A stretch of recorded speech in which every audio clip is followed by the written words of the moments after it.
pin Weber State back and gain the momentum, slow down Weber State's offense. We have played 24 seconds in the second quarter, and we've had 14 points. A little bit of a pooch kick from Brady Leach. It's taken by the up back. And now he's got some space down the side. Nice return out to the 40-yard line by Kavika Tupuola. He's a D tackle. Hey, that's fantastic, Dave. Nice job there. The great thing, the pooch kick will put it at that spot. But you got to make that tackle. And that's what you're counting on. We're going to place it at the 30, but we got to make that tackle if we're going to do it. And they missed that first tackle, and then that's how he gets 12 more yards. Might be surprised to learn that's his first career kickoff return. Again, might be surprised. I doubt you are. Here's Clay Moss. You saw there was no give by him to move to let the kick returner catch it. He was going to take that no matter what. Oh, it reminded me of about 8-10 years ago when that Patriots up back took it down to the 4-yard line against the Packers. They get very few shots, and they're going to make the most of them. See Clay Moss hobble over to the sideline there for Weber State. It was a gain of 3 on that first down carry. Yeah, you can feel the crowd's back into it now. The band's playing. Weber, let's see what they can do offensively here. Screen set up for Denby. He dropped it. They're going to say incomplete pass. There might have been a thought that was a backwards pass, but it's incomplete. You know what? They had that blocked well, though. I mean, it was going to get positive yards if Denby makes that catch. But it's 3rd and 7 now, and this is where UND wants Weber State. Weber State 3 of 5 on 3rd down so far.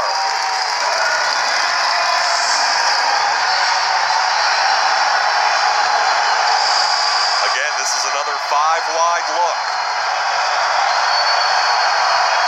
3rd and 7. Constantine with time over the middle. He had Shaheed with plenty of space, and he airmailed it. Yeah, and here's UND, how they adjusted now to the empty set. The short side linebacker is coming into the middle of the field a little bit, but they overload that short side because of it, and all Weber State did was they brought a drag across from the short side to the wide side, and he's wide open. I mean, if Constantine hits that, he's running for quite a gain there. But that's the Constantine we've seen all season. One that, with a guy in his face, struggles to make that throw. UND bringing the house on that kick. Doug Lloyd gets it off, the southpaw, with the left-footed boot. Ooh. Well, this is just the start of a great day for North Dakota Athletics here on Midco Sports Network, an event unlike any other you've seen here on Midco SN. It's the 2018 U.S. Hockey Hall of Fame game live from Orleans Arena in Las Vegas. Minnesota, North Dakota, one of the oldest rivalries in college hockey, is renewed. Our whole crew's there, Alex Heiner, Jake Brandt, Katie Hale, and that will be on tonight, 9 p.m. Central Time on Midco Sports Network. UND's going to block one of those punts. They were in there with a lot of pressure, and you know their coaches are talking about we can get one of those. Bunch formation here for the Fighting Hawks on 1st and 10 at their own 30. Looked like there was movement up front. Yeah, they tried to go with a quick snap. Offense, and number 48. it backfired on them. 5-yard penalty remains. 1st down. They got the fullback tight end, Graham DeVore. DeVore has been battling some injuries, and so UND happy to have him back in the fold. But he cost him 5 yards there.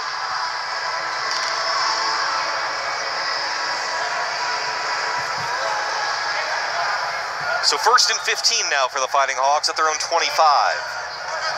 Here's McKinney in motion, and he'll get it on the sweep, trying to find the left edge, and Weber State did a beautiful job in pursuit. There were about 3 different Wildcats all over McKinney. Yeah, the flow is unbelievable on their defense.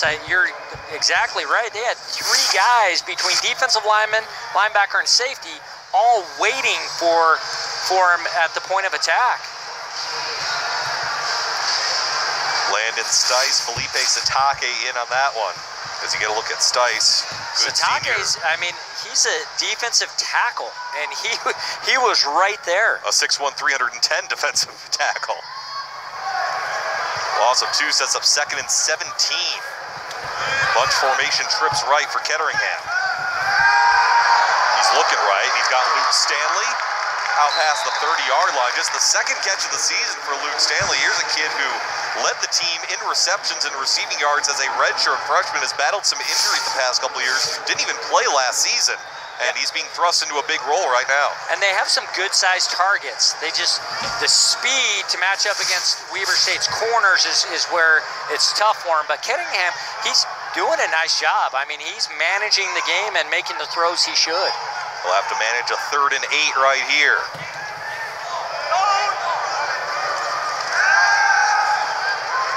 Looking right, looking for a deep shot for Garrett Mogg, and Mogg was looking back for it, thinking the pass would be short, and it sailed over his head. They need to come back to this play, though, because the way the play's drawn up, he should have been coming to the short side. The tight end running back, the tight end runs a corner route, and the running back's in the flats, and they had 2-on-1 here, and just doesn't even see it. He's totally looking away, but his tight end was just wide open, no one even on him. So a quick 3 and out from UND. Another good kick from Cade Peterson. Shahid takes it at the 30. UND thought he called for a fair catch, and they blow the play dead. You know, the discouraging part about this, yes, They finally throw the flag. Yeah, because if they're not gonna, there's gonna be a hit, and then the defender's gonna get a late hit in that situation. Which would be offsetting in that case, so obviously good job by our officiating crew blowing that play. That we could see it plain as day from up here. He waved it for the fair catch. He tried to make it a quick little subtle one. After the play, delay a game. Return team number 36. Running after giving a fair catch signal. 5-yard penalty. 1st down. Timeout on the field. Here's another look at it. You see Shahid. Yeah, you do that, you can't run after that. 14-7 Weber State over North Dakota.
For more information, call ChiroRx Chiropractic and Wellness Care. Welcome back, fans of all ages enjoying this one on our Avera Orthopedics fan cam. Good tailgate scene outside here. Again, this is the first ever regular season matchup between 2 top 25 teams in Grand Forks. Of course, the playoff game a couple years ago was the other one. Constantine with a fake. Daryl Denby didn't even know that pass was heading his way. That's had to be close to a fumble, too. I mean, it looked like he almost threw that behind where he was at. He threw it, though, before Denby's even looking, and I think it's because he feels the pressure coming off the backside here. Hits him right in the helmet. Boy, that's close, too. I mean, if we look where the quarterback was and where the ball ends up hitting, had to be close. They've had a couple plays like that in this game. You can definitely tell they want to get Denby the ball, though, out in space. Josh Davis gets it on 2nd and 10. Davis, nice, powerful run. He'll be marked just short, or maybe they'll give him the first down. Depends on the spot. They may measure this, but looks like they gave it to him. Powerful run by Davis there, shedding tacklers. And, you know, he's 5'9", but he's 195 pounds. I mean, he's thick. He looks tiny out there, but he's a strong, compact back. You see the gaps, though, and this is going to be a weakness for UND. They've got to squeeze these down. They're creating too much space for Weber State.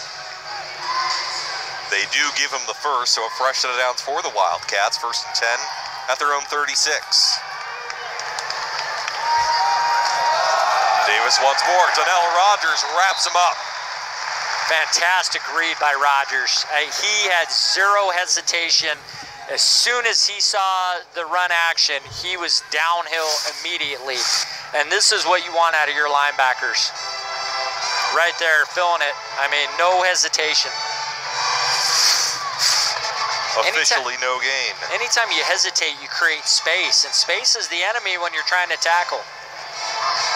See Rogers, junior from Woodbury, Minnesota, last week at Sacramento State, 9 tackles, 2.5 tackles for loss, and a pick. Good size, too. Quick hit to Devon Cooley. First time we've heard his name in a while, and Devon Cooley will be marked out just shy of the mark. It'll be a 3rd and short. And you can tell Larson, number 40 for UND, out there in space. He's not quite as comfortable there when he's having to cover with those receivers. You see him here. He's the guy that's got to get there, and he takes a poor angle. He attacks at the receiver instead of where the receiver's going to be. And it was the corner Holm who eventually had to make that tackle coming off of his blocker. Yeah, the corner's the one taking on the block, trying to force it for Larson to make the tackle. 3rd and 1. Give it to Davis. And he is stopped in the backfield. Austin Cieslak says no way, no how. Yeah, and this is created by penetration up front. This time UND, they don't give any space. They create penetration, and so Davis has to cut back, and it's filled right away. Really nice job there. Officially a loss of 1. They'll give him a little bit of forward progress, but Cieslak had him from the get-go.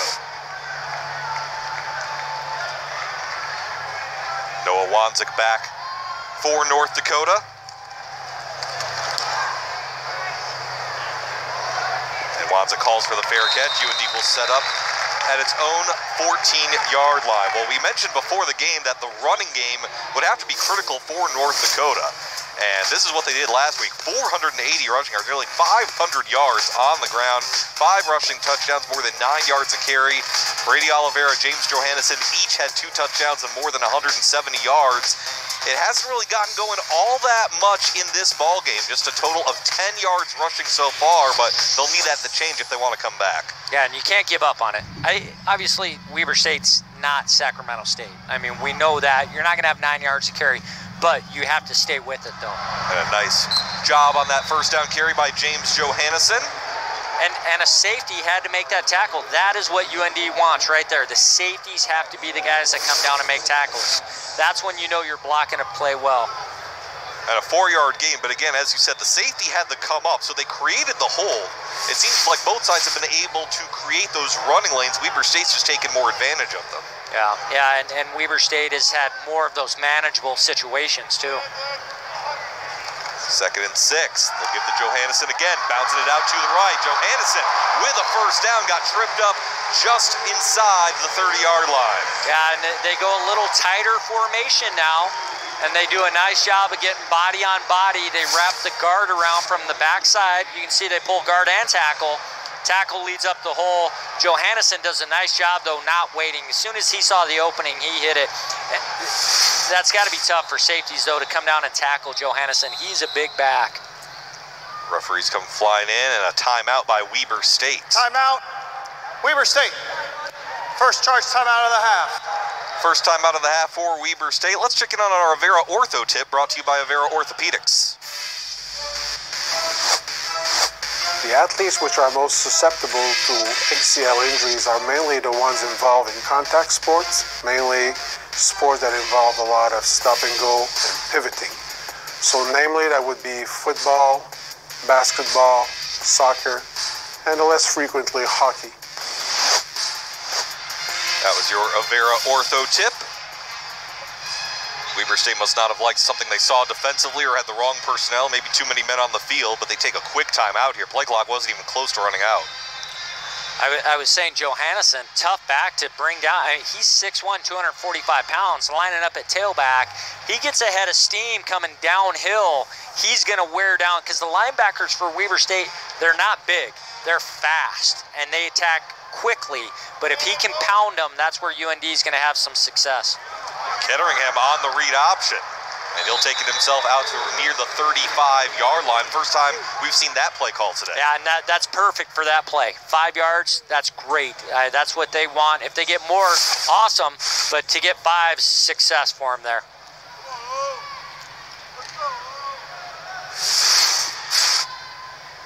Second and 5 for the Fighting Hawks.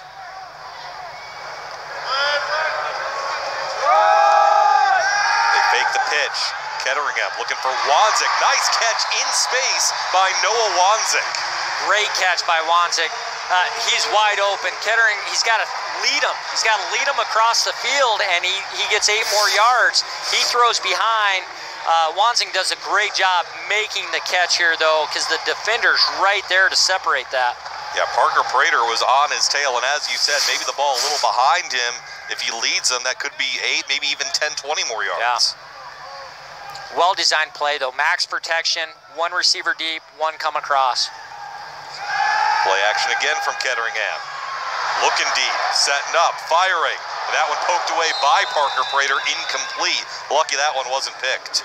It's so hard for quarterbacks sometimes to just live and see another play. You know, they want to make that play anytime they get the chance, and right there, it was covered. Sometimes you just have to be willing, hey, defense, you did a nice job, let's move on to the next play. Because he tries to just muscle that ball in, and he's lucky it didn't get picked off. Ketteringham avoided that pressure here on second down. The pitch to Johannesson, and he's past midfield. Another hard run by James Johannesson. It'll set up third and manageable. Hey, that's a gain of 5 or 6 yards, but that is 5 or 6 yards that's going to take a toll in the third and fourth quarter. Because Johannesson, anytime he's going full head of steam downhill, and those linebackers and safeties are having to tackle him, it's wearing them down. 6-yard gain sets up third and 4. North Dakota just past midfield. Trips formation right for Ketteringham.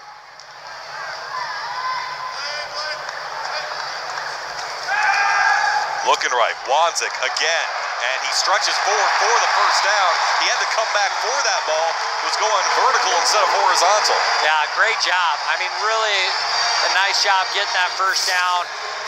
UND has something, though, and when they go that trip set, they have their tight end on a linebacker, and he's got space to work with. I bet you at some point we're going to see where they go to that tight end opposite of the trips formation. 8-yard gain for Wanzik on third and 4.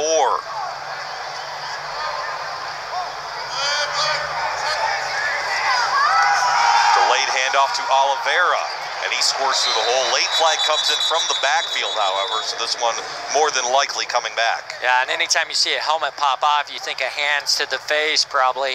Oliveira made a really nice move because the linebacker for Weber State, he attacked hard on that, read it well, but Oliveira just made a miss. Personal foul, hands to the face, defense number 94. Will actually move forward even more. 15-yard penalty added to the end of the play, automatic, first down. Dave, we talked about the kick return, how it changes dynamics here. Yeah. If you see Jonah Williams get in there and pop off the helmet.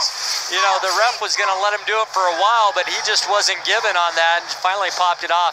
The kick return, though, how it's changed the dynamics of this game now. First and 10 for UND just outside the red zone. Johannesson trying to bounce it to the right.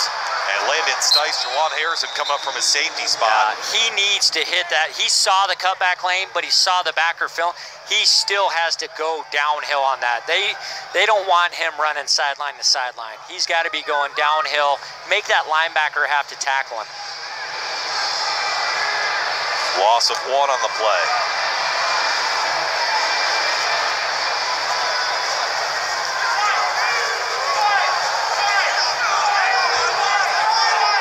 Second and 11 at the 22. Johannesson up the middle, trying to go between the tackles, and he'll get back just around the 20-yard line. It'll still be 3rd and long. Yeah, and that's what he should have. He should have did that same thing on 1st down right there. Just plow ahead, move the pile, get some positive yards here.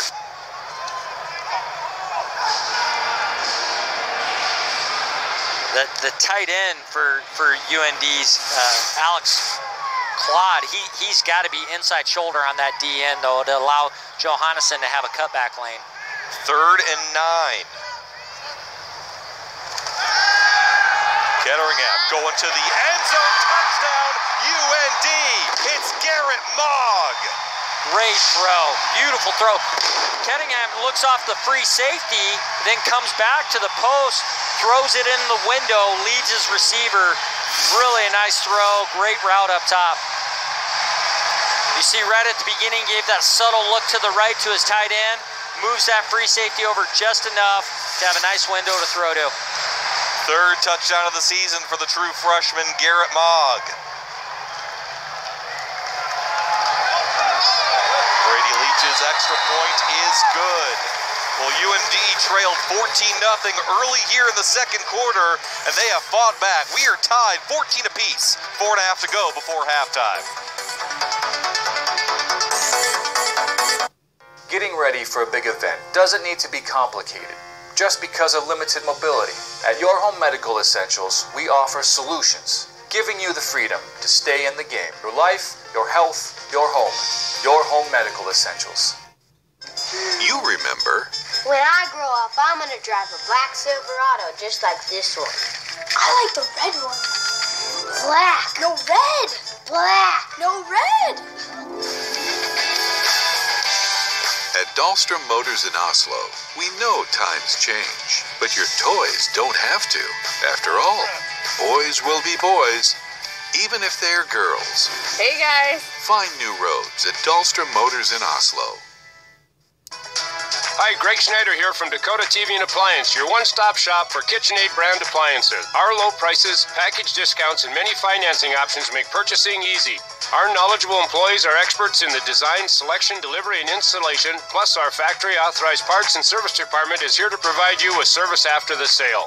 Whether you're remodeling or building or just replacing your appliances, shop Dakota TV and Appliance for your KitchenAid quality appliances. For over 50 years, we have been your neighborhood expert.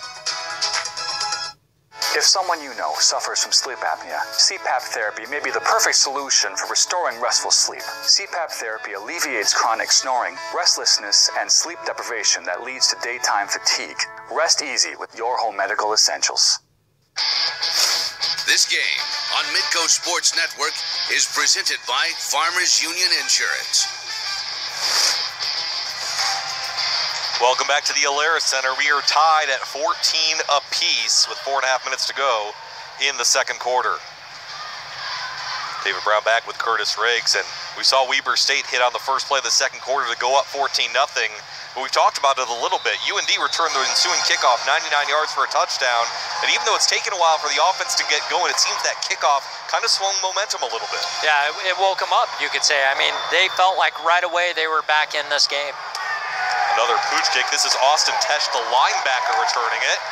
And Tesh will get out to around the 34-yard line. They're trying to avoid Rashid Shaheed, one of the best kick returners in all of Big Sky. And so far, they kicked to the up man a couple times. That last drive for UND, we were talking about it during the break, kind of looked like Weber State's drive back in the 1st quarter. Look at that, 11 plays, 86 yards in 5 minutes. Yeah, Weber State had a 15-play drive, but you're exactly right. They look identical. Got some big 3rd downs, finally made a big play to capitalize to finish off the drive.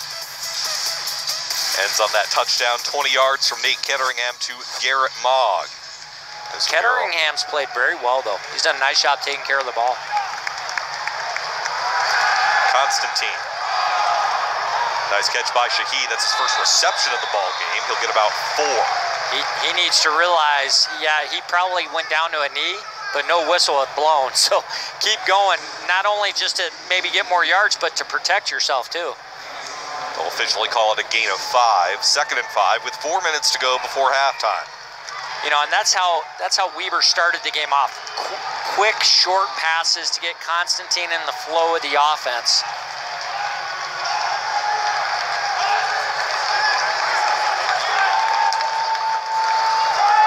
Davis gets the handoff, and a nice job from the back end as Andre Steiger came flying in and tackled Davis by his ankles. Yeah, what UND does when they sense that zone read, they'll have the linebacker straight down for the running back, and the DN will be the guy that loops around for the quarterback. 3rd and 3. And the officials are making Jade Lawrence come off the field, and so Tanner Palmore. And he's having to come out because of an equipment issue. His shoulder pads are hanging out. He doesn't realize it, but you can't have anything showing like that. 3rd and 3. Constantine looking. He'll try and run for it. Will not get there. And it seemed like he had something. That's how fast this UND defense is, though. It just closed down quickly. Tyron Verde on the tackle will get another look. I want to go back to 21. Tanner Palmore came in for Jade Lawrence. Palmore had a serious knee injury a couple weeks ago.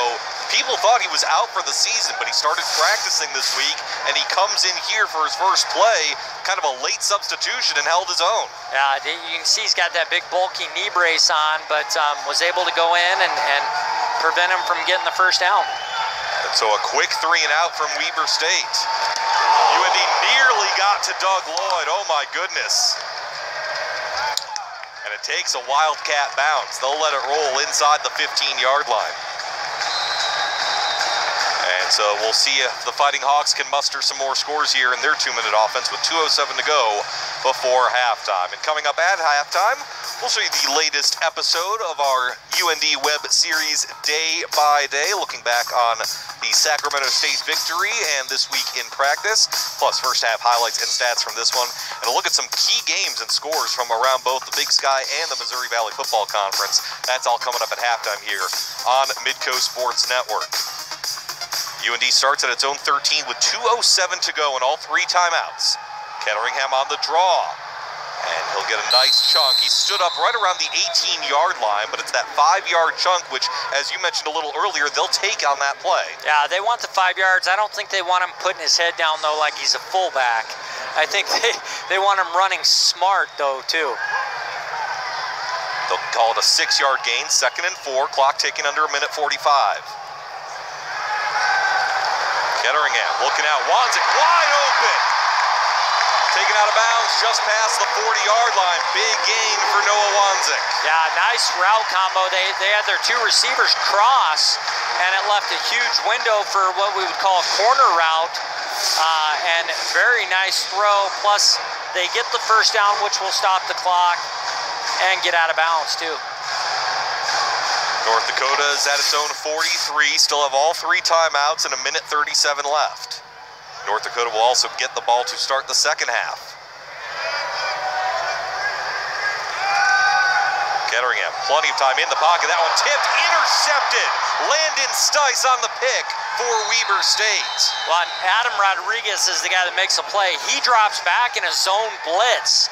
And as he drops back, Ketteringham's not accounting for a defensive lineman to bail back like that. He deflects it, ball goes up. Anytime the ball goes up in the air, usually bad's gonna happen. But Rodriguez right there, defensive end, bails back, and a big interception here where it looked like UND was controlling to maybe get in field goal range. Now Weber State has control. Weber State will take over in UND territory.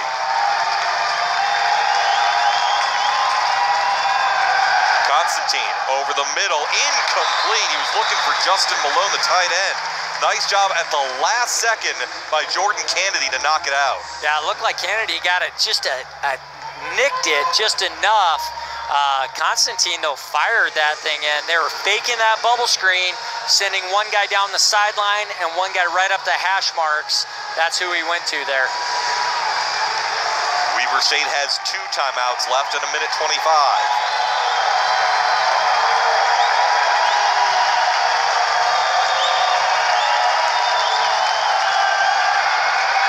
Constantine stepping up. Going the other way, catch made by Cooley. Inside the 30-yard line, knocked down near the 20.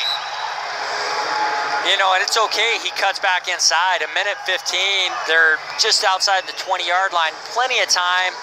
They could come up, spike it, but they have time to run a play here. Clock running now, 1:10 left. First and 10 at the 22. Constantine over the middle. There's Shahid. Cuts it back toward the middle. He's taken down at the 15-yard line. 1 minute remaining. Weber State not inclined to use their timeouts quite yet. Well within field goal range for Trey Tuttle. Well, and no panic.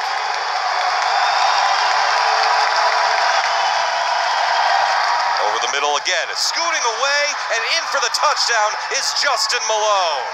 Got to make that tackle right there. UND's man-to-man there on the tight end. Just a simple hitch route to get a first down. Got to come up, make the tackle, but you can see points off turnover here. UND had control of the game, turnover, now Weber State back in control. First career touchdown for Justin Malone.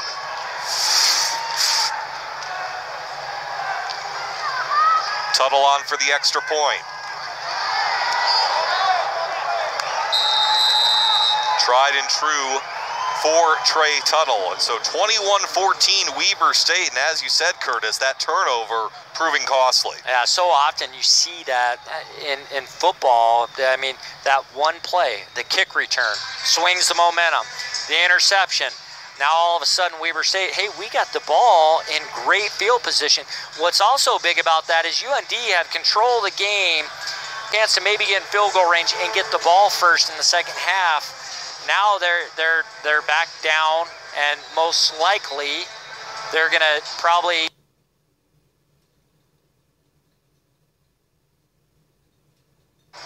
run out the clock here. We'll see what happens, but going to halftime down 7 instead of tied or in the lead.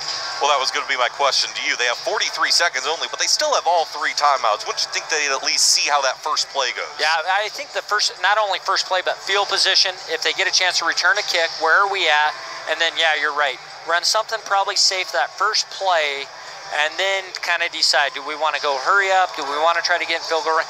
Kicking, though, is not a strength for them, the field goal game.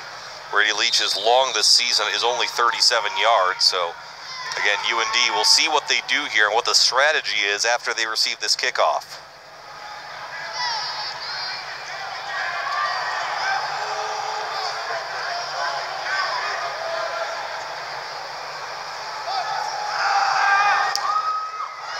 Bit of a squib kick.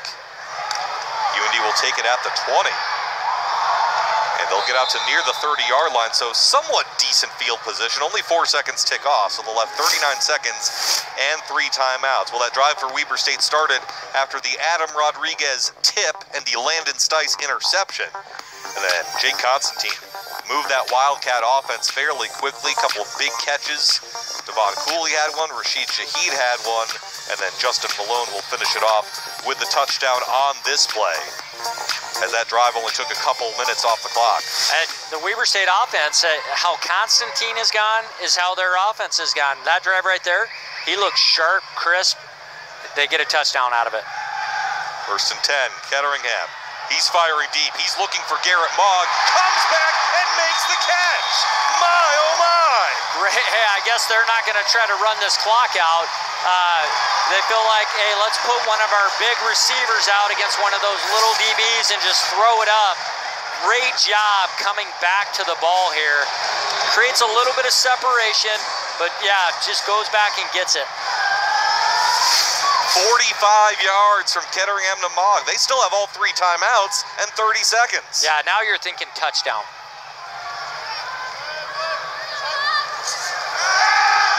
Ketteringham under pressure. Rolling left. Looking. Trying to find something. He'll just scoot out of bounds. That took 8 seconds off the clock, though. It's down to 23 seconds. He needs to just throw that away. Yeah, I mean, he's stretching, but once he commits where he said, I'm going to just tuck it and run out of bounds, just throw it away, save a couple seconds there. No gain, ran out of bounds at the 6.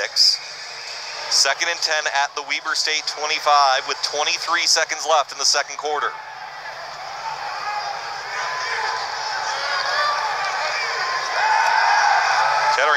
a draw. Kind of surprising on this one. UND does have timeouts, and they're going to use one right here with 18 seconds left, and they'll face third in about 6, I would say. Yeah, and Weber State brought a corner blitz from the short side of the field there. Ketteringham saw that coming, and that's where he had that sense of panic right away. Again, the series history is not long, but the last time these two teams played here in Grand Forks, special teams made the difference again. John Santiago not playing today, but he returned the opening kickoff 100 yards for an early 7-0 UND lead. We saw the Evan Holm kickoff return in this game to get UND back into things. Weber State was able to come back a little bit, but it would be North Dakota coming up with the victory. Daryl Denby, he's familiar to UND fans. It was a 27-19 victory for North Dakota nearly 2 years ago to the day, October 29th, 2016. The only win for North Dakota in this short series. 2 timeouts left for the Fighting Hawks, 3rd and 6 with 18 seconds left.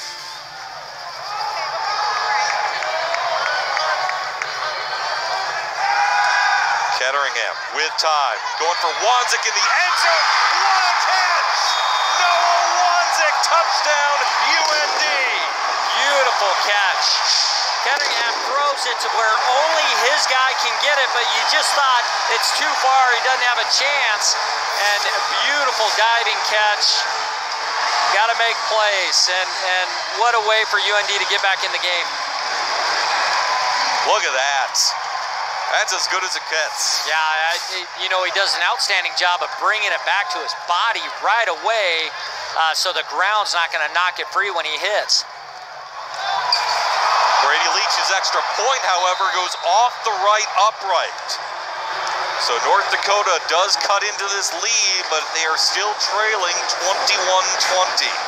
It would have been interesting if for some reason they wouldn't have caught this. I mean, you see he's got pressure in his face there, and just a beautiful catch. But if they would not have caught this, it would have been 4th down if they would have gone for it or attempted a field goal, because we know that's not their strength. And you just saw Brady Leach with the stoink off the right upright.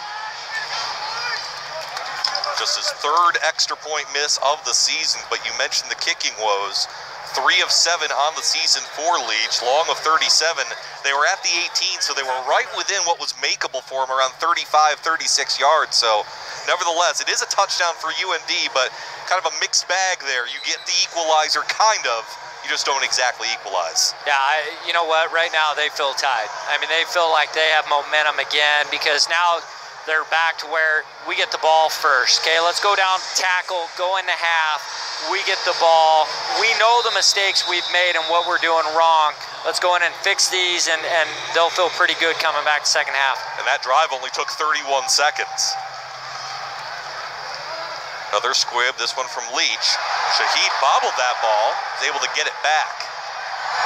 Rashid Shaheed in space. He'll finally get taken down at the 22-yard line with 5 seconds left. The problem with doing that squib kick, he kicked it right down the middle. I mean, it's directly to the kick returner. You want some angle. He's probably scared he's going to kick it out of bounds again, but you got to have a little bit of an angle on that.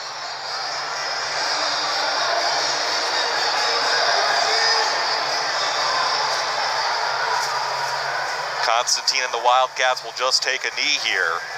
But what an exciting and entertaining first half. Back and forth we've gone. Weber State was up 14-0. UND tied it. And then 2 touchdowns in the final minute of this second quarter. The only difference being a missed extra point by Brady Leach just a minute ago. Weber State 21, North Dakota 20. This top 25 matchup living up to its billing. When we come back, the latest episode of our UND web series, Day by Day. You're watching Midco Sports Network. When you simplify, you have more time for life. Simplify your life with Hugo's Wine and Spirits. When it's game day, Hugo's Wine and Spirits has the winning game plan for your next get-together with all your favorite wine, liquors, and beer. Add an assist from Hugo's Deli for appetizers and snacks, and you've got an unbeatable combination your team will love. Wine and Spirits, we put the good in the good times. I've always had the passion for sports. When I was little, It was, your classic mute the TV, I'm going to call the game myself. I played football growing up. I was the smallest offensive lineman you can imagine. Just like the teams on the field, we have the team here at Midco Sports Tonight, and it's just a number of professional people that work hard, have good relationships with high school, college coaches, really the experts that know the team best. We have that all here on Midco Sports Tonight. As a farm kid from North Dakota, I was raised to face challenges head-on. But that was put to the test when I was diagnosed with cancer as a teenager. Now, I'm determined to help kids overcome illnesses like I did. So I started my journey at the University of North Dakota. With hard work and determination, I'll help others like my doctors helped me. I'm making my impact. How will you make yours?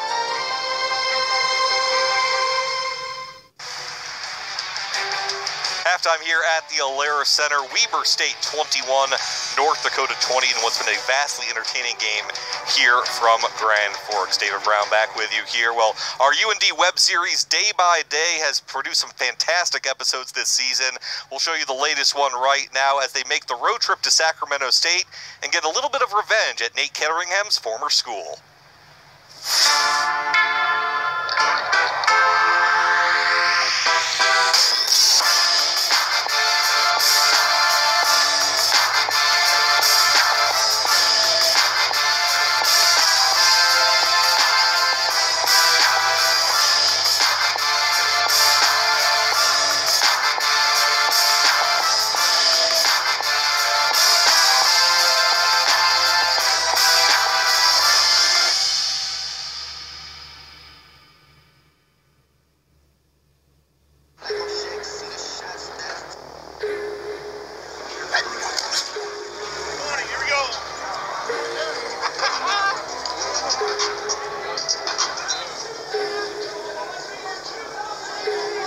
Your old team. There's a lot of emotion in that game. Definitely some extra motivation that I think across the board for all of us on this team.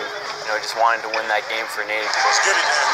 It's game time. We're going to Once again, got off to a good start. An 8-minute drive. Got a big play on play 3. Nate hitting Travis on the little back shoulder fade route. Then it was just kind of good and methodical all the way to the end zone. Here's a play action pass. Ketteringhamn pass caught. Pretty boy Cloyd. Touchdown, North Dakota. Ketteringhamn to Alex Cloyd, and North Dakota strikes first. The guys up front, all credit to them. I think that's where it starts on a football team, and they're working all game, allowing us, to get to the second level and break those long runs. The Manitoba Moose is loose to the 20, the 15, the 10, the 5. Touchdown, Brady Olivero. And then unfortunately in the first half we had a couple of mistakes that didn't allow us to continue with that momentum. We had some mistakes. It definitely wasn't our cleanest game by far. There was about everything that went as wrong as it could go, and we just kept staying in there and kept battling, and I think we had a bunch of guys that didn't panic. They knew, hey, we're doing things right here. We just got to protect the football. There's some good leadership there. I think there's enough guys that have played enough football now, and they know that, hey, we can buckle down and let's go. Ketteringhamn to pass, got time. Gonna air it out, going downfield, wide open downfield. North Dakota's Wanzik. Wanzik dives towards the pilot. Clapper down a little bit of time, runs out. He doesn't see Daxon Turner. And Turner from behind just took his right arm like a 2x4 and crushed the quarterback Clapper. Ketteringhamn tossed, guess who? Johannesson. Johannesson buries his head. Then he breaks free at midfield. 45 to the 40, 35 to the 30. Stiff arms the defender, and he's down inside the 30-yard line. Freight Train James. This was the most explosive we've gotten in the run game. We always tell our guys, hey, those 4-yard runs will turn into 6-yard runs. And you just got to keep wearing on them and keep the sticks moving, make sure they have to tackle you. And, when you're tackling a 240-pound guy, man, that hurts after a while. We got the workhorses like Brady and James. They're just going beast mode the whole game. And here comes Brady Olivera, and he breaks a tackle, and he's shoving a Hornet. He's shoving a Hornet. He's on the 5. His legs are still moving. He's towards the end zone. He's in the end zone. The Manitoba Moose just pushed an entire Hornet line. And I remember looking at the end zone and seeing, I'm almost there. Guys are holding on to me. I never wanted a touchdown so bad in my life. And then Brady carrying like 4 or 5 people in the end zone. It's just fun watching that and just knowing that you got guys like that on your team. Big tribute to our O-line and our tight ends and fullbacks, and that they've done a really nice job of when people are twisting and moving, adjusting. Our O-line kept winning up front, and tight ends, wide receivers are all blocking great, and I think it just showed in the second half, runs started to spring open. Here's the pitch to James, and he's got a big hole. He's at the 20, 25 to 30, 35 to 40. He's at midfield. Johannesson might go. He's at the 30, the 25, the 15, the 10, the 5.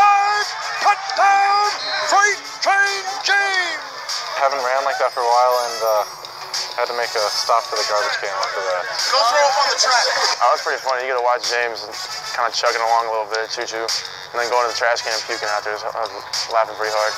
Everyone was giving me crap for it, I mean, which is expected. It's all fun. Explosive runs, change in field position, explosive runs for scores. And, you know, it really gave our team a lot of confidence, and I think it wore on our opponent a bit. It felt amazing, you know.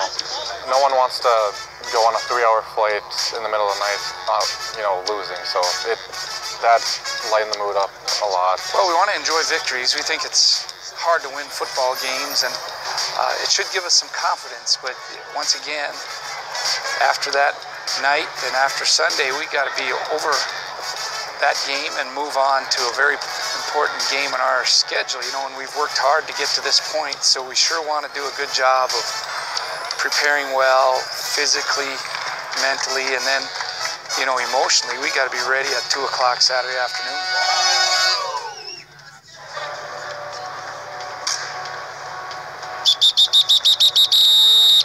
To the sideline, let's stretch. Let's get ready to go. Let's go, let's go. Gotta get ready to go. Come on, let's go. Since the first time we played Weber about 4 years ago or 5 years ago, whatever it was, I've had a lot of respect for their football program. I think they play defense the way you like to play defense. They're guys, they hustle, they get up off the ground, they run to the ball.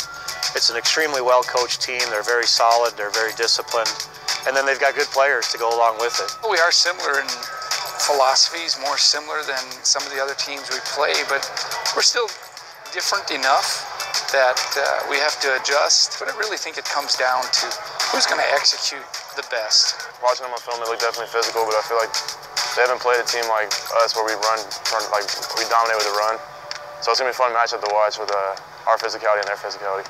You know, we have to keep doing what we're doing on offense, you know, keep grinding, running the ball. It may be tough sledding at first, but I think they'll just get sick of tackling, you know, they'll get sick of tackling, and eventually you'll start breaking those runs. We've got to have a really, really solid week of preparation and then play some of our best football of the year to earn a positive result. I can see in your eyes you're thinking it. They're a highly ranked team, so we get them at home and in front of our home crowd, and this would be a big win for our program and a big win for our season this year. We're just going to focus on our preparation at this time and to keep momentum going and help us in this season. Weber is obviously going to be a great opponent. You know, they're in the top 10 in the country, and you know, I feel like, you know, these are the games that you live for. If you're a true competitor, you know, you want to play in the big games. You want to play against the best. You know, that should get everyone hungry. You know, here we go. It's Weber State week, and this is going to be a tough physical football game because that's the way those guys are. Let's hope that we've got all of our arsenal in place if we can, and here we go. Well, certainly the arsenal in place so far in this one has been a back-and-forth affair. Great job once again by Darren Lean, Marty Mueller, Alex Heiner, our entire Grand Forks crew, putting together UND day by day. When we come back, first half stats and highlights from this one. It's been a fun one at the Alara Center. Number 4, Weber State 21, number 22, UND 20. Getting ready for a big event doesn't need to be complicated. Just because of limited mobility. At Your Home Medical Essentials, we offer solutions, giving you the freedom to stay in the game. Your life, your health, your home. Your Home Medical Essentials. Don't be fooled by that beat-up old cap. Its faded crown represents the tireless work of America's farmers and ranchers. Its sturdy brim, their dedication to providing our nation with a safe, affordable food source. From sunup to sundown, they're turning quarters into the dollars that drive our rural economy. So we'd like to tip our hat to them. Farmers Union Insurance, protecting those that protect America's food source. It's time to get away, take the whole family. We hold the key, Leisureland RV. Travel trailers and motor homes. Or get a fifth wheel, the Jayco of your own. Keeping the family vacation.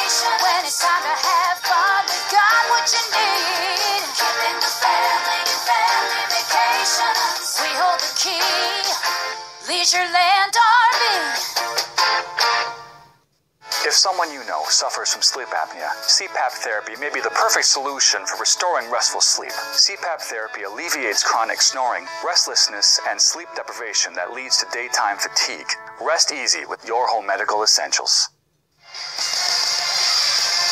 Halftime here at the Alara Center, 21-20, Weber State on top of North Dakota. David Brown back with Curtis Riggs. And Coach, we talked about all those momentum swings in that first half. We saw it pinball basically both ways. No wonder we have a one-point game. Yeah, fantastic first half.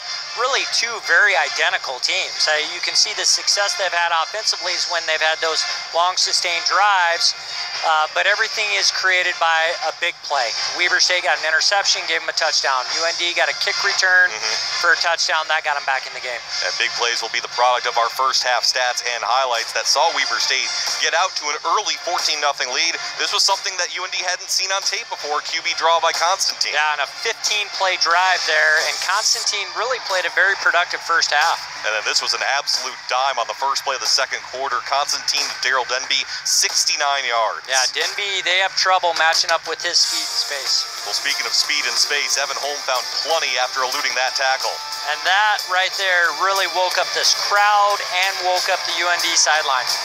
99 yards to the house just after that 69-yard touchdown by Weber State. That cuts it to 14-7. A little bit of a slog in the middle there, but then Kettering M found Garrett Mogg for a 20-yard touchdown. We were tied. But then after the pick, Justin Malone gets the touchdown, 21-14 with just 39 seconds left.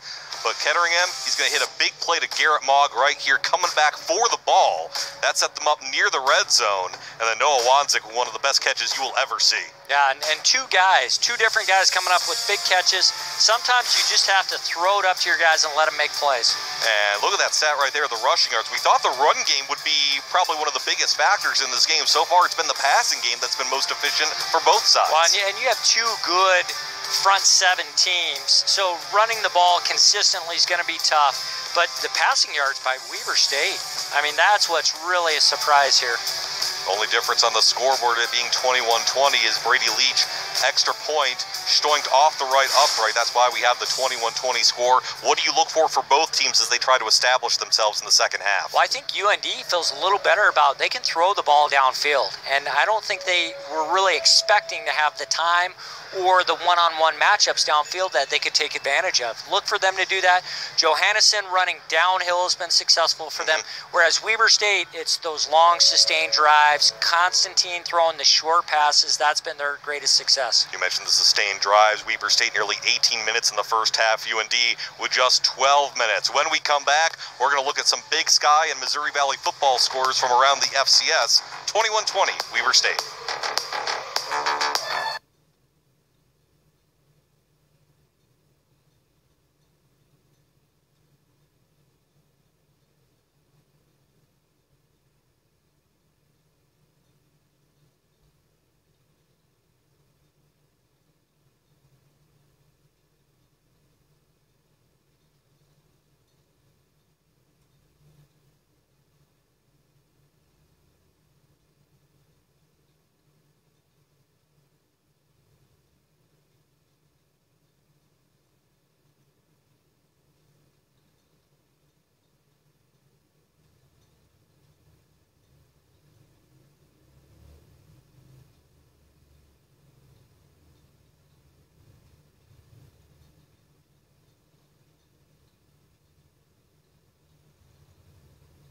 Believe it.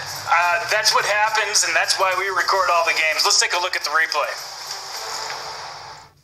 Let's get a head start in spreading some cheer, because the holiday season is almost here. Lucky for early folks like you, we get excited for Christmas too. We have great gifts, ideas, and decor. There's so many offers, deals, and more. So visit us often for something great. For those of you who just can't wait, join us for Jolly, Merry, and Glee. Shop together for Christmas with QVC. Number 4, Weber State 21. Number 22, North Dakota 20 here at the Alerus Center in Grand Forks. David Brown back with Curtis Riggs, and we're getting down into that home stretch of the season. A lot of very interesting scores, especially around both the Big Sky and the Missouri Valley. Well, I think both conferences are such a spotlight FCS football. Everyone watches what's happened in Missouri Valley and Big Sky. Absolutely. As we get a look at Missouri Valley scores, that is a huge win for South Dakota State on the road at a place they've historically struggled at, Illinois State. They bounced back from their Northern Iowa loss last week, and they win 38-28. Yeah, and both teams coming off losses. Everyone thought SDSU was too beat up to go out to Illinois State to get a win. Huge win for Jackrabbits. And then you see Northern Iowa trailing at Western Illinois, that one in the third quarter, and North Dakota State flexing its number 1 muscles, up 35-7 over South Dakota. That one on our primary channel, Midco Sports Network number 1. And again, you see NDSU, a reason why they're still the top team in the FCS. In the Big Sky, Eastern Washington all over Idaho, 31-0. Remember, Eastern Washington fell to Weber State a couple weeks ago. They didn't have their starting quarterback, but nevertheless, Eastern Washington is a good win for Weber State on their docket. UC Davis, which leads the Big Sky right now, trailing Montana 7-3. That one in the first quarter. Montana got smoked in this building just a couple weeks ago. And then Montana State and Idaho State, another huge Big Sky matchup coming up a little bit later on in the afternoon. Second half should be absolutely thrilling. 21-20, number 4 Weber State on top of number 22 North Dakota. Second 30 minutes coming up after this. You're watching FCS football on Midco Sports Network. You remember. When I grow up, I'm gonna drive a black Silverado just like this one. I like the red one. Black. No, red. Black. No, red. At Dahlstrom Motors in Oslo, we know times change, but your toys don't have to. After all, boys will be boys, even if they're girls. Hey guys! Find new roads at Dahlstrom Motors in Oslo. Make Happy Joe's your next meal. We've got lots of options for pizza, pasta, fresh salads, sandwiches, and even breakfast pizzas. There's something for everyone. Happy Joe's has perfected many types of pizza dough and other creative food items, which of course includes our famous taco pizza. Dine in our restaurant and play in the Family Fun Center. Place your order online or call it in. You can pick it up or we'll deliver it for you. Happy Joe's. Good times to be together.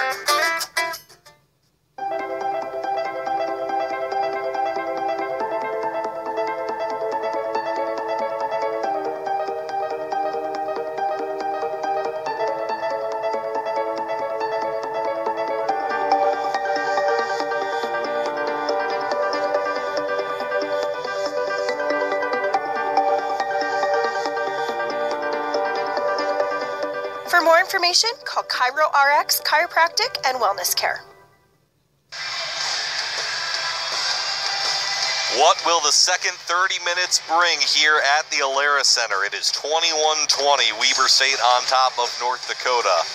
Third quarter about to get underway here momentarily. David Brown back with Curtis Riggs. That missed extra point looming large now.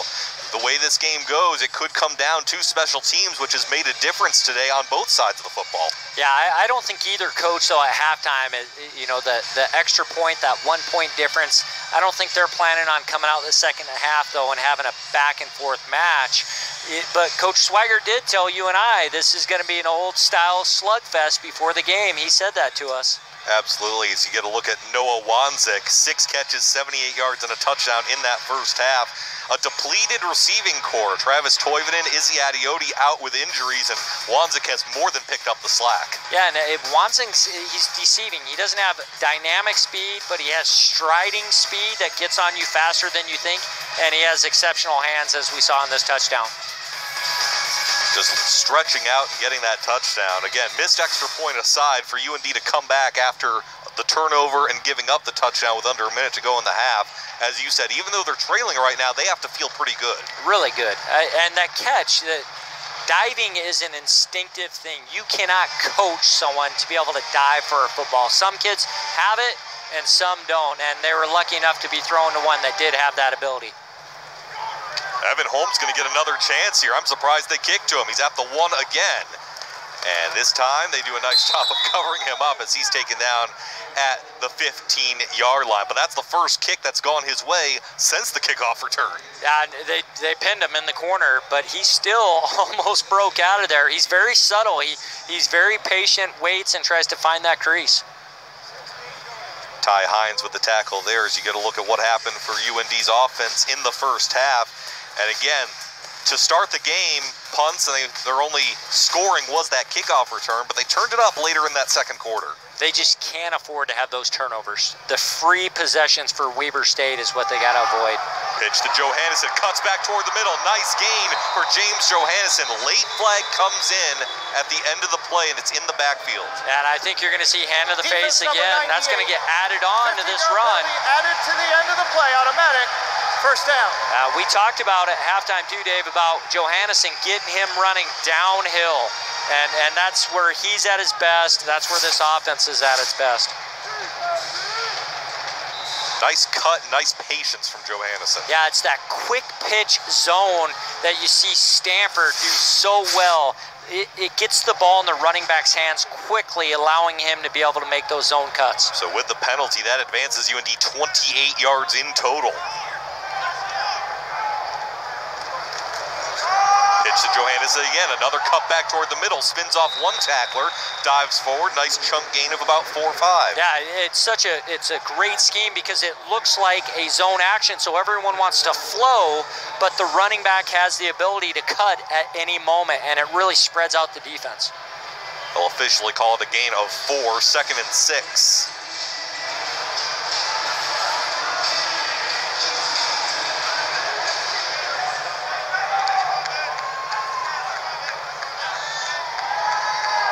I formation behind Ketteringham. Play action. Looking deep for Wadzik. Comes back, makes the catch.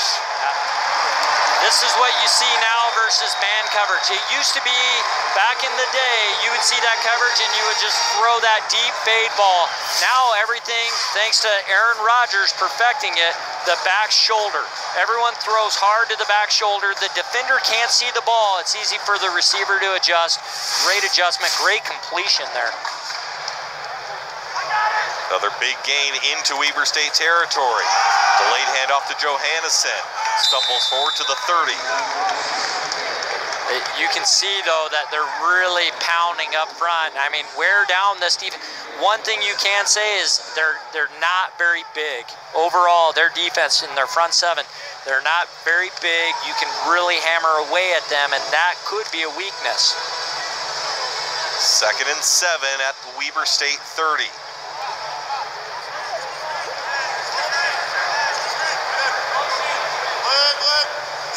Cam McKinney in motion. Hand off to Brady Oliveira. He's got a nice lane. Cuts back toward the middle. Brady Oliveira inside the 15. Oliveira, he had his running back instincts right away. He saw a hole. It wasn't the design hole, but there was a big hole, and he went to it right away. You'll see as it's supposed to be zone, he cuts back instantly, seeing that big gap. And he, too, making those safeties have to make tackles. First down just outside the 10. They're at the 13, so they don't need a touchdown to still get a first down. I formation once more behind Ketteringham.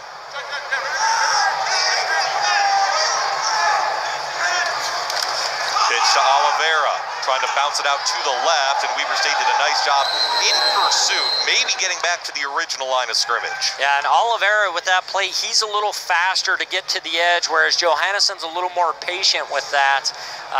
Oliveira really had nowhere to go but outside, and he put himself in that situation. They'll actually give him a yard on that one, setting up 2nd and 9.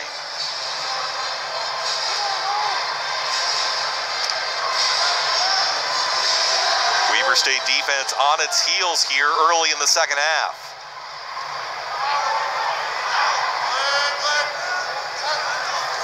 A little bit of a wide snap. Ketteringham floats it to the end zone, and he's lucky that Parker Prater wasn't in better position. Yeah, he's just throwing there. He's not even seeing. The receiver did an inside release and was trying to get back to the corner, but the DB did such a nice job just walling him off here. Right there, he's throwing and not even seeing. He's expecting the receiver to be able to break outside, but they really had him bracketed, you could say. I mean, it was a one-man option for him. Just throw that ball away. Don't even give anyone a chance. And the timing might have been off because the snap was a little to Ketteringham's left. So 3rd and 9 now at the 13. Ketteringham over the middle, incomplete, looking for Luke Stanley. And once again, it's Parker Prater on the coverage. Great drive, just then they come down and can't get a completion here. They're going to have to go for a field goal, but really a good drive by UND. A lot of good things were done on this drive. It will be a 29-yard field goal attempt for Brady Leach. Again, we saw his woes in the first half, missing the extra point. 3 of 7 on the season, this one from 29. Good snap, good spot, kick on the way. And the kick is good. So a little bit of redemption for Brady Leach. North Dakota takes its first lead of the ball game, 23-21. We're a little more than 3 minutes into the second half. When you simplify, you have more time for life. Simplify your life with Hugo's Wine and Spirits. When it's game day, Hugo's Wine and Spirits has the winning game plan for your next get-together with all your favorite wine, liquors, and beer. Add an assist from Hugo's Deli for appetizers and snacks, and you've got an unbeatable combination your team will love. Wine and spirits. We put the good in the good times.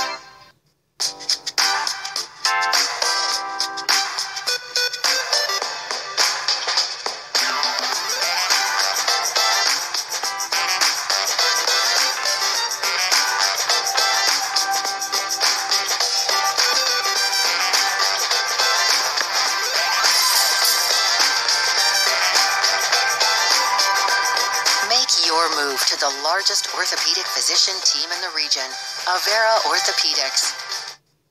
We are talking dynasties this month on Midco Sports Magazine. Matt Cullen talks about his love of hockey and longevity in the NHL, from the Moorhead Spuds to more than 2 decades in the pros. Concordia St. Paul is a college volleyball powerhouse, more national championships than any other team in the last 10 years. And the Skyforce celebrates 30 years in Sioux Falls, a look back on how they became the first professional game in town.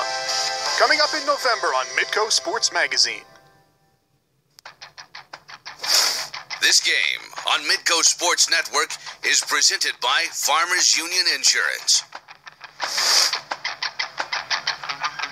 Fighting Hawks take their first lead of the ball game on a 29-yard field goal by Brady Leach, 23-21, North Dakota over Weber State. And even though it ended in just 3, nice for UND to get points on that first possession of the second half. One, and to play with a lead. I mean, that's the first time they've been able to do that tonight. Rashid Shaheed swallowed up. Nice job in return coverage.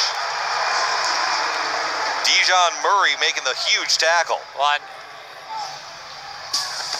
Well, back on offense go the Wildcats. Jake Constantine has been a bit of a revelation in this first half. We mentioned earlier in this broadcast, he's been pulled from a couple games this season due to ineffectiveness. Certainly effective today.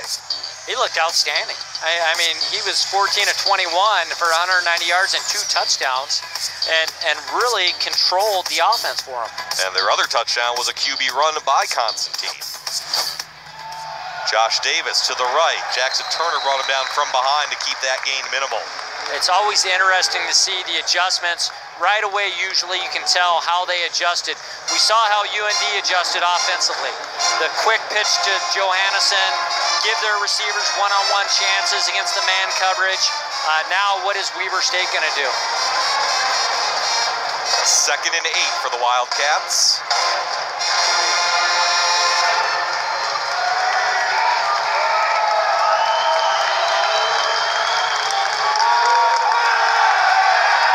Constantine in trouble, trying to dump it off, incomplete. He was looking for Josh Davis, and it'll be 3rd down for Weber State. Here's how they looked in the first half. Couple of TDs mixed in with some punts. Of course, that last TD coming off the interception and then getting the ball in UND territory. Well, and when their punts started was after UND ran back that kickoff for a touchdown. Then they weren't able to do anything. Momentum swung to UND at that point. Some momentum for the Fighting Hawks here as it's 3rd and 8. Crowd getting into it.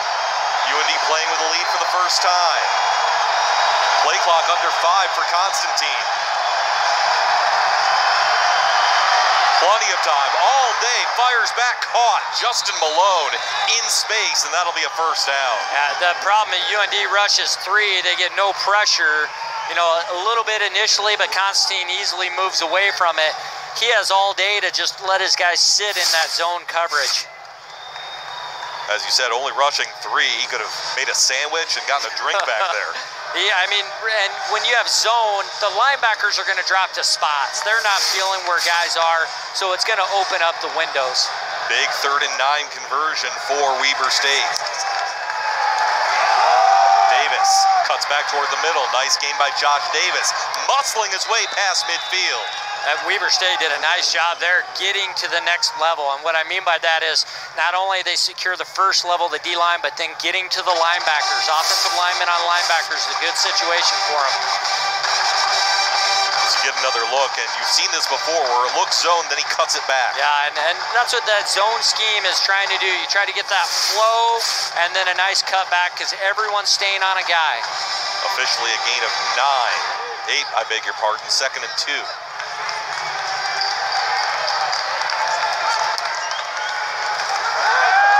Quick hit on the outside. That's Rashid Shaheed. Just his 3rd catch of the ball game. He's their speedster on the edge. He hasn't been used a lot so far.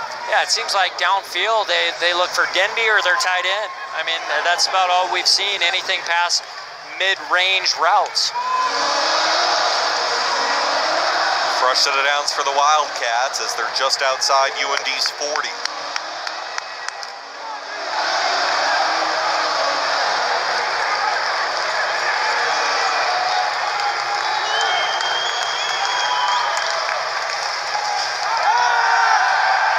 Constantine rolling left, and he's just going to throw it away.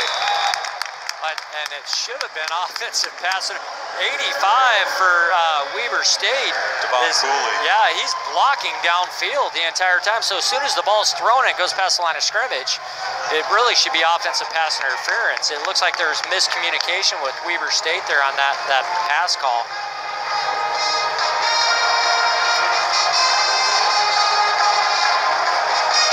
Second and 10 for the Wildcats.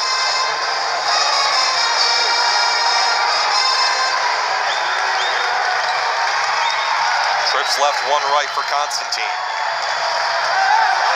Quick hit outside to Denby. He's got blockers in front of him. Cuts back toward the edge, and he'll be near the sticks. Yeah, they're throwing that bubble screen, so they have a zone read action, and then he can throw to the bubble screen if that outside linebacker comes into the box. And so now they have a good matchup, 2-on-2 blocking, and they're able to get positive yards there. They get 9 yards on the play. Probably a 2-down situation here for them, even though they have a good kicker. 3rd and 2.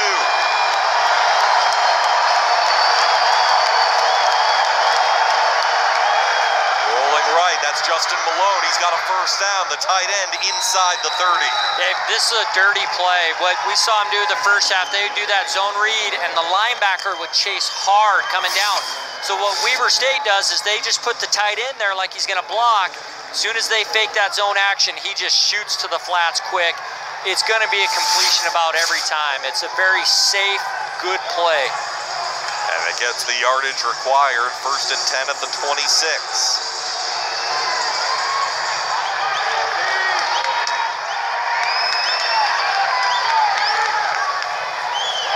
Josh Davis on the left side, cutting back toward the middle. Nice game for Josh Davis.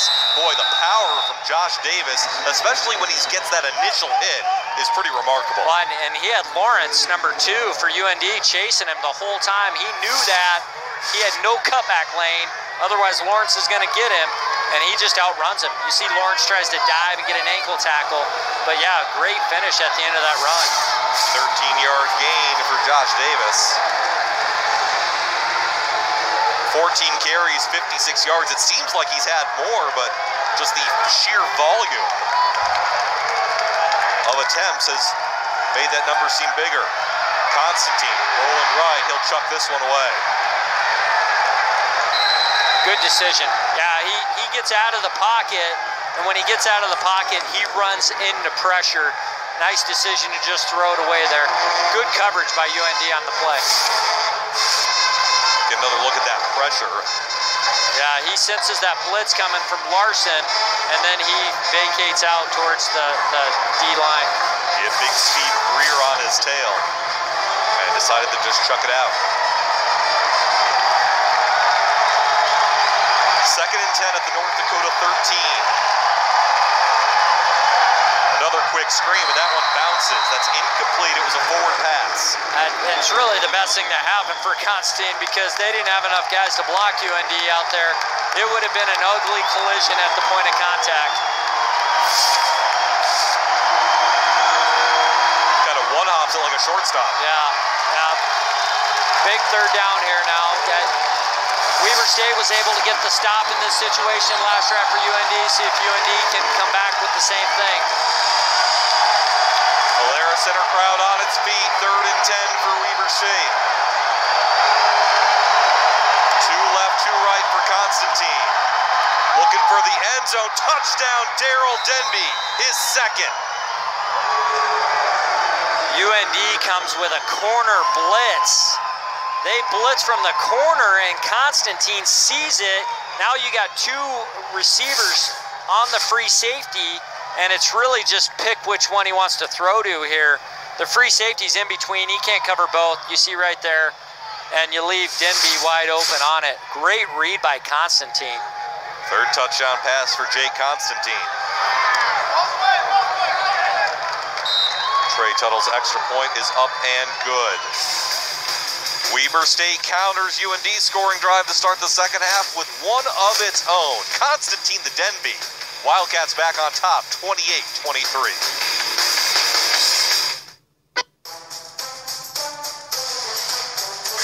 Taking it to the next level. It's showtime, baby. What'd you do to your face? It's for the bright lights. What'd you do to your face? They're not the brightest guys around sometimes, but they do know high school football. You see, it's all about local lending. Get your game face on with Jody and Jandy on Varsity Sports Live every Friday night at 10:30. At Midco, we believe being connected is important. You use your internet and phone to pay bills, complete homework, and stay in touch with family and friends. But we know for some people, a home phone or internet connection is just not affordable. We're here to change that with the Lifeline Assistance Program. Qualifying households can get home phone service at a reduced monthly rate and broadband internet for less than $10 a month. To find out if you qualify for Lifeline Assistance, call 1-800-888-1300 or visit midco.com/lifeline. At the end of October, North Dakota's hockey team is playing under the bright lights of Vegas in the U.S. Hockey Hall of Fame game. And it's live on Midco Sports Network. Tickets to this game sold out in seconds, but we have got you covered. Our Midco SN crew will be live in Vegas to bring you the latest chapter in college hockey's greatest rivalry. The October 27th face-off will be the only meeting between the Fighting Hawks and Gophers this season. Tune in at 9 p.m. Central and don't miss a play. Welcome back, 28-23, Weber State. We mentioned a little bit earlier the injuries for UND. Izzy Adioti, Travis Toivonen out on that receiving core. You see Graham DeVore come back in, John Santiago out at running back. Tanner Palmborg, they thought he had a knee injury that was enough to knock him out for the season, but he's been playing a little bit as a defensive substitute. But when you get down to this point of the season, injuries are just a part of life, Coach. Yeah, and when you lose, though, 2 receivers, 2 offensive linemen, 2 running backs, it starts to create major issues, and Coach Swiggert's done a great job of pulling everyone together and getting guys to step up. Speaking of stepping up, they've done a nice job, Weber State has, of stepping up against Evan Holm, kicking to that corner and preventing him from getting any space after that kickoff return back in the 2nd quarter. Weber State comes right back after UND's field goal, and they march right down the field. Yeah, and a lot of it doesn't seem like what you said. I mean, Davis, hard yards, but those hard yards really opens things up for Constantine. 12 plays, 70 yards, a little more than 4 minutes off. The clock ends on a 3rd and 10 completion to Daryl Denby in the end zone. 13-yard touchdown to make it 28-23 Wildcats. Here's Brady Oliveira, found some space on the right side. Tiptoes the sideline, but they're going to mark him out just at the 20. Ooh, you could see he had a crease there to go. Just barely gets the out of bounds line, and I bet they'll come back to that at some point. They're bringing that guard and tackle from the backside and a fullback in there to really overload that tight end side. 2nd and 5 for North Dakota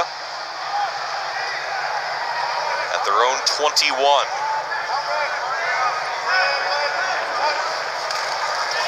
Oliveira again, trying to find space, bouncing it to the outside, and he'll get about 3 on that one, setting up 3rd and short. Yeah, good patience by Oliveira there. Weber State's bringing some stunts and some twists, and he just lets the linebacker go by him and then comes right underneath him. Big 3rd down, but 3rd down to where it's a run or pass situation here, either one.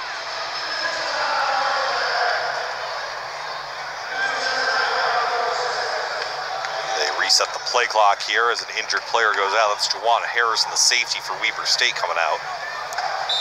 Well, and when those safeties have to start coming down and consistently make tackles, you see things like that start to happen. It looks like maybe he might have just had a contact, but they don't like having to always be the guy to come down and make those tackles. Big 3rd down for the Fighting Hawks, 3rd and 2. Ketteringham under pressure, gets it to Wanzik, tackled just past the 25, and I don't think he got there. Parker Prater once again with fantastic coverage. Yeah, he's got to gain a little more, though. I know they're running rub routes, but he's got to drive upfield just a little bit.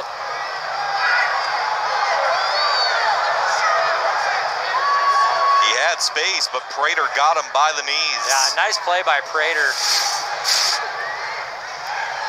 And UND's going to be forced to punt.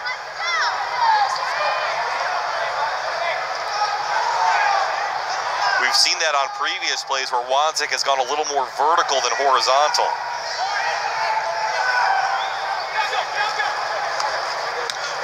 Cade Peterson with another booming kick. He's had some fantastic punts today. Shahid does not call for the fair catch and is wrestled down. Nice play by Leaf Bungum in coverage. UND will need another defensive stand. They're down by 5, 28-23. People depend on a healthy food supply always being there. We take great pride in what we've built here, and we want to pass that on. Running a family farm isn't easy.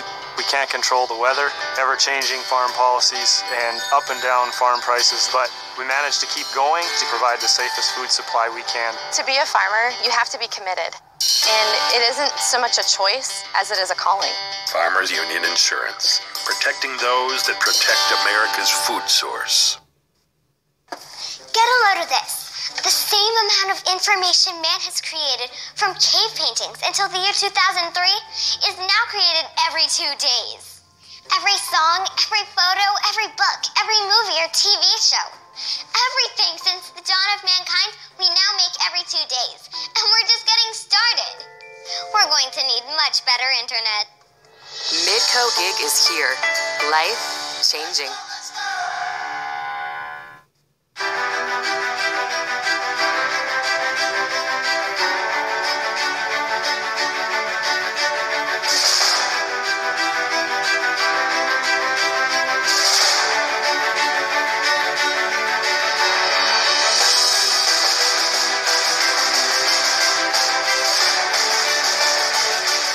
Midco Sports Tonight with host Kelly Stewart, weeknights at 6:30 p.m.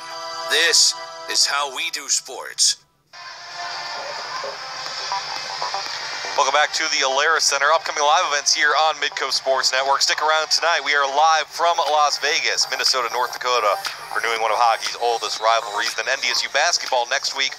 Women's game against Minnesota Duluth. Men's game against Concordia Moorhead on Thursday. Upcoming live events here on Midco Sports Network. Constantine under pressure. He'll take it himself, and he'll run out of bounds just past the 30-yard line, making something out of nothing.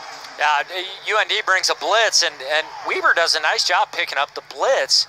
They create a big seam, though, for Constantine to step up and get some positive yards. Good coverage downfield, though. Constantine ends up getting 4 on the play, 2nd and 6. Their protection has been pretty solid for them throughout this game so far, with UND's unique blitzes that they'll bring. Denby in motion. Hand off to Davis. Had plenty of room. That's a first down and more for Josh Davis. I think there was definitely some miscommunication there. The inside backer ends up scraping to the outside. The outside backer stays out there. You can see Larson's got his hands raised like, what's going on here?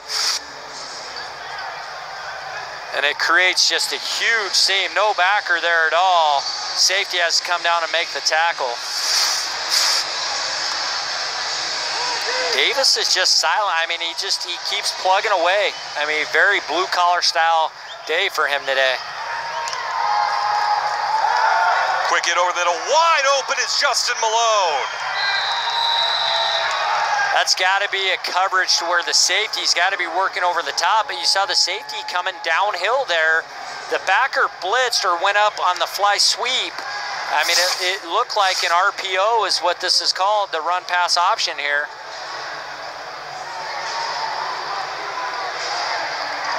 Malone found himself open in space, and Constantine hit him. Malone and Denby have really been the go-to guys in the pass game today.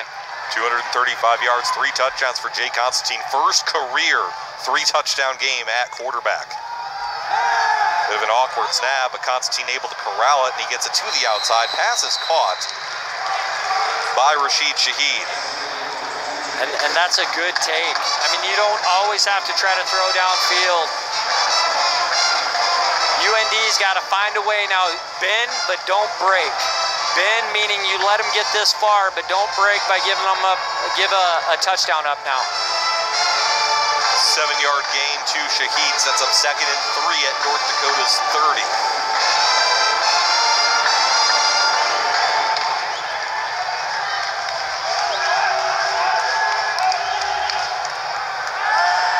Constantine will just chuck it out of bounds. Looked like he was looking for a slip screen or a bubble screen. UND fans wondering why there's no intentional grounding. Yeah, it really should be. I mean, he's in the pocket. There was no receiver in the area. They were trying to set up a screen. You're exactly right. They were faking bubble screen left and then trying to come back to a screen on the right side, on the short side of the field. He just throws it away, but he throws it away being in the pocket. Pass interference. Offense number 18 blocking downfield. 15-yard penalty, replay, 2nd down. And so they get one penalty, but not the other. It could have been either one. Just as, I mean, if not better, the 15-yarder now. We saw this earlier. We saw it.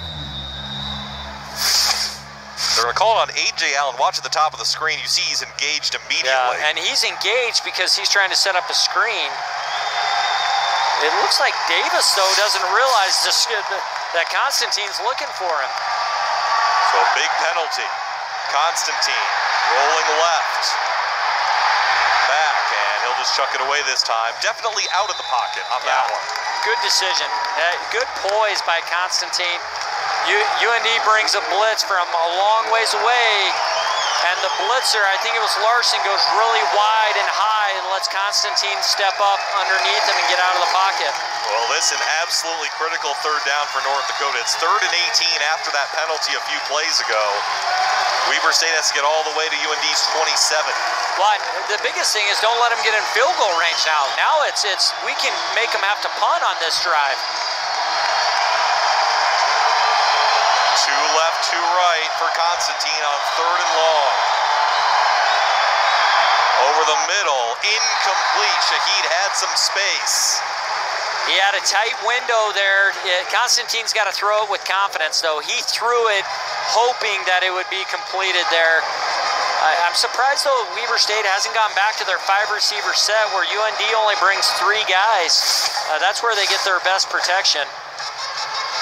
Get another look, and you see Constantine kind of floating it a little bit. As you said, he kind of has to zip that one in there because of the tight window. Another punt coming from Doug Lloyd. UND does not bring pressure this time. Wanzik will let it go. And it takes a Weber State bounce. UND will set up inside its 5-yard line. Well, we mentioned Weber State's defense this season and how it's in sharp contrast to his offense. Look at all these categories they lead the Big Sky. Points per game, yards per game, rushing yards, sacks, third down conversions, turnover margin.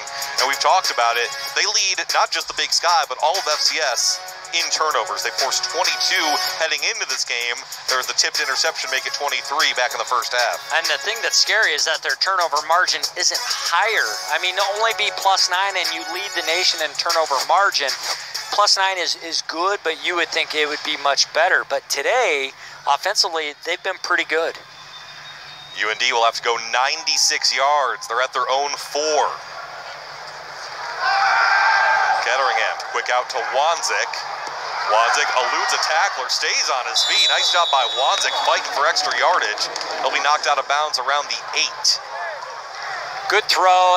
The one thing with the throw, though, you want to lead him to where he can just cut up field on the outside.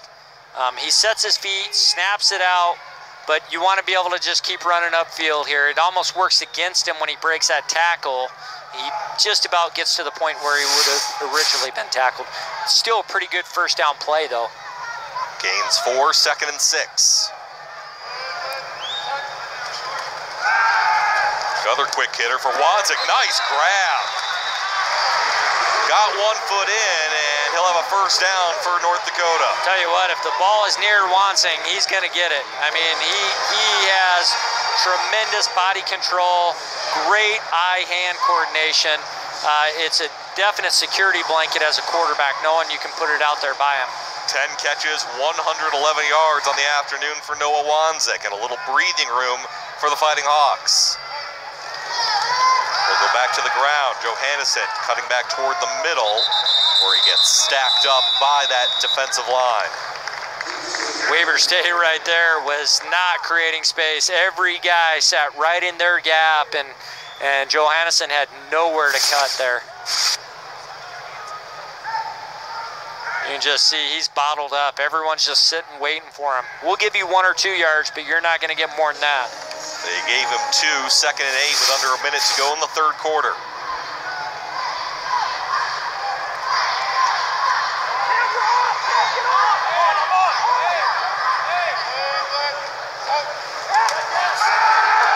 Ketteringham just has to chuck it up. Wanzik tried to make a spectacular catch, but it goes off his fingertips, incomplete.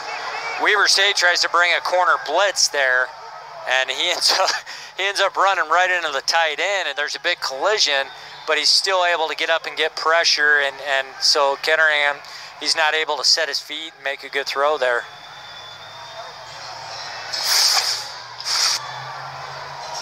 Get another look at it. Yeah, they bring the blitz off the edge, and the tight end, it's not by accident. The tight end just pushes him, and he wins that battle. Trips left on 3rd and 8. Ketteringham over the middle, tipped, not intercepted, but still incomplete. LeGrantoya got his paws on it. And Rodriguez there put pressure. He was in the face of the quarterback as he's throwing, but that's a ball where you're hoping a play can be made. Don't try to make these plays here. I mean, he's almost triple teamed there. Don't force that ball in. Fighting Hawks will need a good kick from Cade Peterson. He's been good so far today, and another excellent job here. Rashid Shaheed calls for the fairer catch. Weber State will still have good field position at their own 48 with 22 seconds left in the 3rd quarter.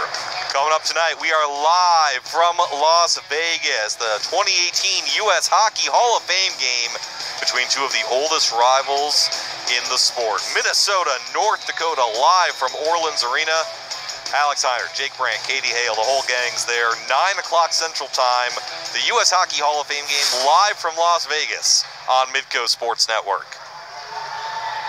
Wildcats go back to work here with great field position. Screen outside. Davis caught that with one hand, and he gets into UND territory. Great catch. Yeah, Constantine doesn't give him much touch on this one. He just fires it in. Davis is the workhorse, though. Davis 15 rushes for 67 yards and 3 catches, beg your pardon, for 36. And that will be the final play of the third quarter as Weber State lets the remaining seconds tick off. It is a one-possession game here entering the final 15 minutes. Weber State 28, North Dakota 23. Fourth quarter coming up next.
For more information, call Cairo RX Chiropractic and Wellness Care.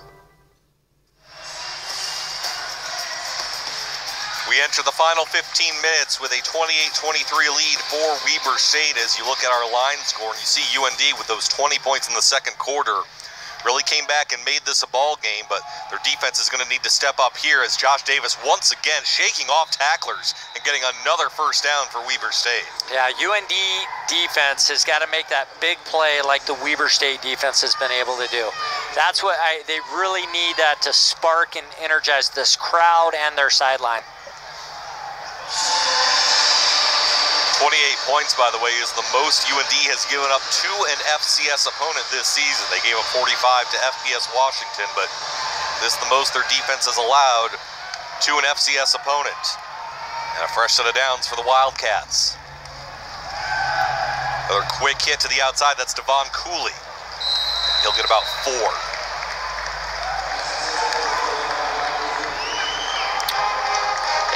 The tough part is when UND has tried to create pressure and make mistakes happen, it's backfired on them. They tried to bring a corner blitz, they've tried to bring unique blitz schemes, and they've gotten beat deep over the top when they've done that. So they may play just a little safer here and force Weber State to have to earn it. 2nd and 7. Give is to Davis, up the middle, first down, bouncing it to the outside.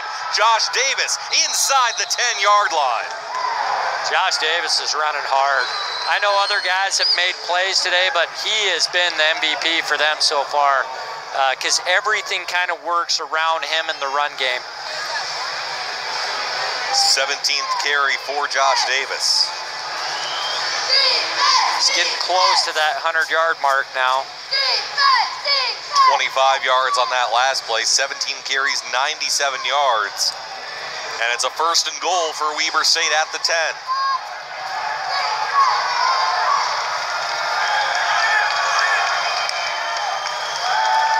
Constantine, little dump off. Here's Davis inside the 5. Weber State is starting to feel very comfortable with Constantine and throwing the ball, especially in the red zone. They've scored every time in the red zone. Right here, he just checks down. Nice job. I mean, as a coach, when you know your quarterback will do that, you're much more inclined to call pass plays down here. UND's got to find a way here. Gain of 7, 2nd and goal at the 3.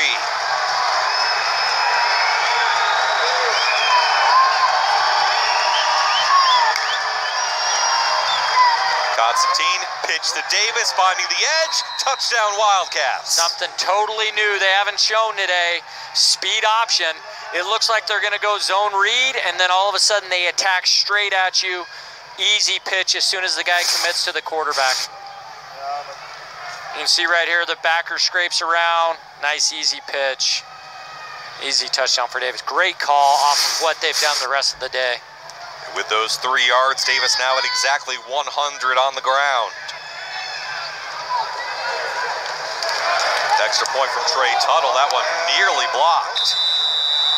It is up and good. And a 12-point lead now for Weber State. It's a 2-possession game. Fighting Hawks have some work to do. Down by 12 with 12 and a half to go. Getting ready for a big event doesn't need to be complicated just because of limited mobility. At Your Home Medical Essentials, we offer solutions, giving you the freedom to stay in the game. Your life, your health, your home. Your Home Medical Essentials. Make Happy Joe's your next meal. We've got lots of options for pizza, pasta, fresh salads, sandwiches, and even breakfast pizzas. There's something for everyone. Happy Joe's has perfected many types of pizza dough and other creative food items, which of course includes our famous taco pizza. Dine in our restaurant and play in the Family Fun Center. Place your order online or call it in. You can pick it up or we'll deliver it for you. Happy Joe's. Good times to be together. On November 17th, SDSU and USD reignite the intrastate rivalry that goes all the way back to 1889. The Jackrabbits have dominated the series since they started going head-to-head again in 2012. But the Yotes are eager to change that storyline and ready to take another shot at their first Showdown Series win. It's a huge conference clash with statewide bragging rights on the line. Tune in for the pregame show at 1:30, then catch the kickoff live from Brookings at 2 p.m. Central on Midco Sports Network. If someone you know suffers from sleep apnea, CPAP therapy may be the perfect solution for restoring restful sleep. CPAP therapy alleviates chronic snoring, restlessness, and sleep deprivation that leads to daytime fatigue. Rest easy with Your Home Medical Essentials. Welcome back to the Alara Center. Fan Cam brought to you by Avera Orthopedics. Little shenanigans going on in the stands. These fans trying to find something to cheer for now. UND took its first lead early in the third quarter, 23-21, but 2 unanswered scores from Weber State have given the Wildcats a 35-23 lead here. Still plenty of time left, but North Dakota will have some ground to make up. Devin Holm calls for a fair catch in the end zone. Josh Davis was pretty much the man on that last drive for Weber State. He's been the workhorse, yeah, and you can see the UND defense starting to wear down a little bit, and a lot of it's because they've been so monotonous just wearing them down with Davis. Davis 143 yards from scrimmage, 43 through the air, 100 on the ground, and that touchdown. And Nate Ketteringham and the Fighting Hawks offense will have to make up some ground here.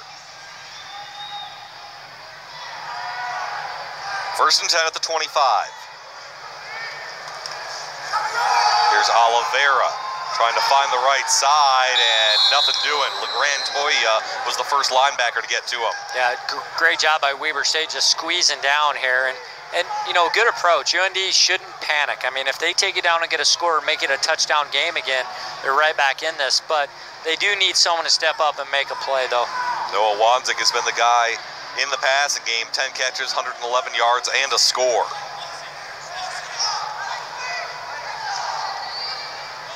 No gain, 2nd and 10. McKinney, reverse, Garrett Mogg. He's got space on the right side, but a nice job. That's Jordan Prater in coverage, Parker Prater's brother. Yeah, the problem is Weber State's free safety is he's free. He's not really man on anyone, and so he sees the reverse coming, and they're fast enough to get there. It looked like there was plenty of space for Mogg to run, but maybe didn't take the best angle, and Jordan Prater saves the first down. Gain of only 3, 3rd and 7. Trips left for Ketteringham.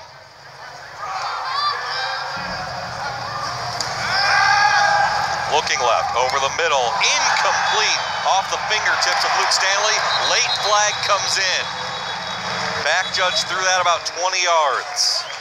And there was contact. You know, it's one that we all see that it gets dropped and the flag comes. Defense number 30. But there was contact on this. Placed at the spot of the foul, automatic. first down. You know, the one thing we have not seen, though, UND just going back to Wanzik outside one-on-one. Yeah, the contact was right before that as he's coming out of his break. But I don't think it's been stopped. Wanzik one-on-one out there, you know, letting him work against the littler corners. Jim Crowley, our lead official, called 30. It was 20 Parker Prater on the infraction, but good news for UND is it's a first down. Trips right for Ketteringham. In trouble. Eludes it. Runs into his own lineman. Still on his feet. Chucking downfield. Wide open is Luke Fiedler. His first catch of the ball game. I knew at some point they were going to go to that tight end against the linebacker on the short side. I just didn't expect it to be when the quarterback has to elude the rush like this. Great job getting his eyes back downfield again and finding his tight end. Big gain, 22 yards into Weber State territory. Now a little bit of life for the Fighting Hawks here. Luke Fiedler had only 7 catches on the year coming in, his first one this afternoon. Ketteringham trying to go up top, looking for Wanzik, incomplete. Keelan Benjamin on the coverage for the Wildcats. Yeah, and Wanzik, he gets away with a push there. He pushed off, it was good coverage, but you got to give him a chance. Throw it to the sideline. Let him just flip his hips and back shoulder this. This was a max protection. Let's give him a chance like we talked about, but throw it behind that, on that back shoulder. 2nd and 10 at Weber State's 40. Movement. Depends on who moved first. It's probably North Dakota. Ketteringham, he's making his checks at the line. That's what you see. He goes under center, and he starts to look back at the fullback. The fullback looks at the tailback. Offense number 34. He's checking which way the play is going to go. It's a check with me. It's a long time for the lineman, though, to be sitting there. And especially, you know, it looked like Weber State went in what's called a bear front, to where they're going to really maximize bodies in the box because they know UND is going to try to run at them. That penalty was on Fiedler, who just made the big catch a couple plays ago. So 2nd and 15 now at Weber State's 45.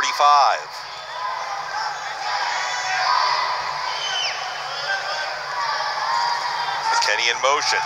Hand off to Johannesson. Tries to spin off one tackle, and he'll get back to the line of scrimmage, nothing more. Kavika Tupuola wrangled him down. When he has to run laterally, that's a big weakness for him, and the defense is appreciative of that because he's much easier to take down than when he's going just downhill. But you can see they have everything bottled up. You know, maybe a cutback, but he's committed now, and now he's stuck out there.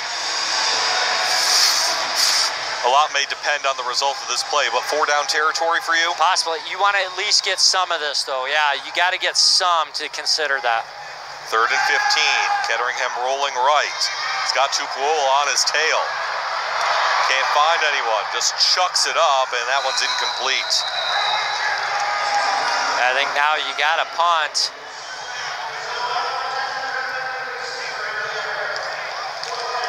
Jim Crowley explaining that a receiver was in the area, so no grounding, even though that ball didn't get to the line of scrimmage. You see Tupuola just split the gap there, and Ketteringham was in trouble. Oliveira does a nice job of helping him out there to buy him a little extra time. But you're right, you want to at least get some of that to consider going 4th down. So they will have to punt in Weber State territory. Shaheed calls for the fair catch at the 10-yard line. Weber State back on offense. UND defense needs to hold strong if they want to come back. Down by 12, 10 minutes left in the 4th. Where does dreaming stop and achieving begin?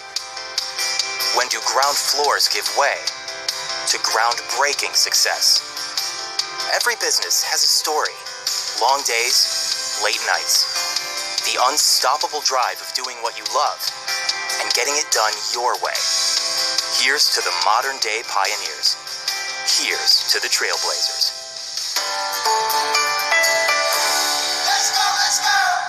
I've always always had the passion for sports. When I was little, it was, you know, your classic, mute the TV, I'm going to call the game myself. I played football growing up. I was the smallest offensive lineman you can imagine. Just like the teams on the field, we have the team here at Midco Sports tonight, and it's just a number of professional people that work hard, have good relationships with high school, college coaches, really the experts that know the team best. We have that all here on Midco Sports tonight. History can teach us lots of things, like how much better life is now. Take this old dinosaur dial-up modem. Pictures would take almost 5 minutes to load with this thing. Amazon.com, almost 3 minutes. Now I can download HD movies in seconds, and bigger things are coming. We're gonna need much better internet. Midco Gig is here. Life changing. This game on Midco Sports Network is presented by Farmers Union Insurance. 35-23, Weber State back on offense with 9.5 minutes to go in the ball game. Give to Davis. Davis has been a one-man wrecking crew for the Wildcats on the ground, and he gains about 3 there. UND's got to tackle. They got to come up. They got to tackle at the first point of contact. They've got to get a 3 and out here. Try to get another score, get the ball back again.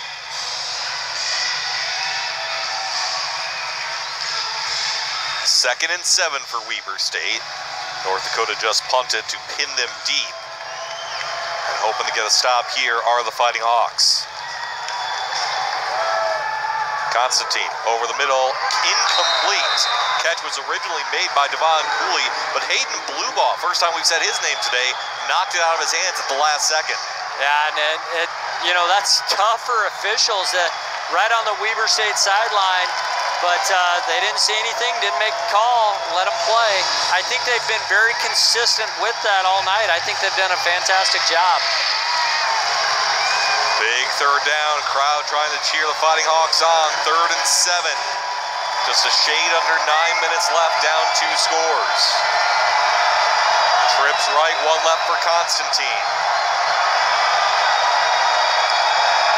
Just gets it off before the play clock expires. Over the middle, incomplete. Flag comes in. He was looking for Cooley again, and Blubaugh is going to get the pass interference call this time. Yeah, and that's where Coach Hill, probably the previous one, the way he handled himself and said, hey, you watch, there was contact there. They come right back to it, and he gets the call this time. Pass interference, defense number 12. 15-yard penalty, automatic, first down. UND had the blitz dialed up. They made Constantine throw on his back foot. Look at this, he throws fading back here. The contact, yeah, must have been before that. You mentioned the pressure. Yeah, right there, coming in. He had one throw, that was all he could do. So Weber State will get a fresh set of downs, and more importantly for them, a chance to chew some clock. Davis to the left. Nice job by UND in pursuit. It was Blubaugh and Mason Bennett on the D line coming up. They've got to be at least 85% run to the left. I mean, that is their bread and butter, is trying to get Davis to that left side. UND's got to get a big stop. No gain sets up 2nd and 10, 8.5 minutes left in the ball game. There's still time. How long can you keep saying that, though?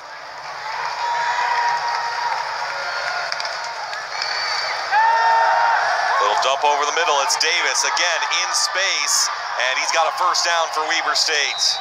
You know, that is really a screen pass is what they're doing there. Davis is the sole receiver on this play. If you watch, you'll see the receivers are blocking even before the ball comes. The receivers are already engaged. The question, and what makes it tough for the officials, is he catching it at the line, within 2 yards of the line. That's usually the leeway they'll give because they're blocking, and if the ball's thrown downfield, it should be offensive pass interference. Fresh set for the Wildcats.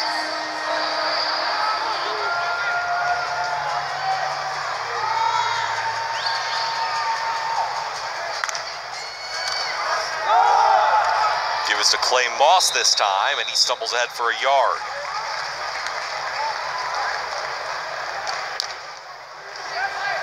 You just feel it in here. I mean, it's quiet.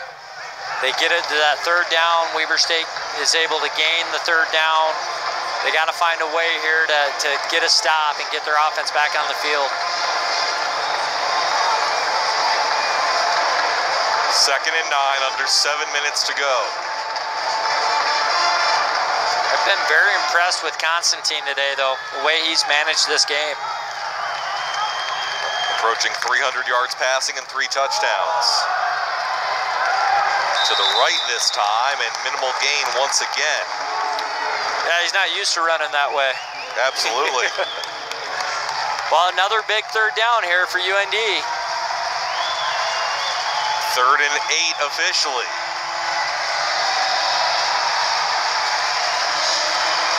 Weber State, we talked about it, normally 20% on third downs coming in, 50% today, 6 of 12.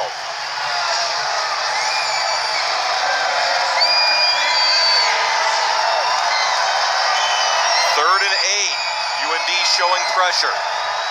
They back off a little bit. Constantine over the middle, wide open. Can he get to the sticks? Yes, he can. First down for Clay Moss. I think that's where he was going the entire time. They sent everyone deep, let the backers bail back some, and then just dump down and eat up the difference there.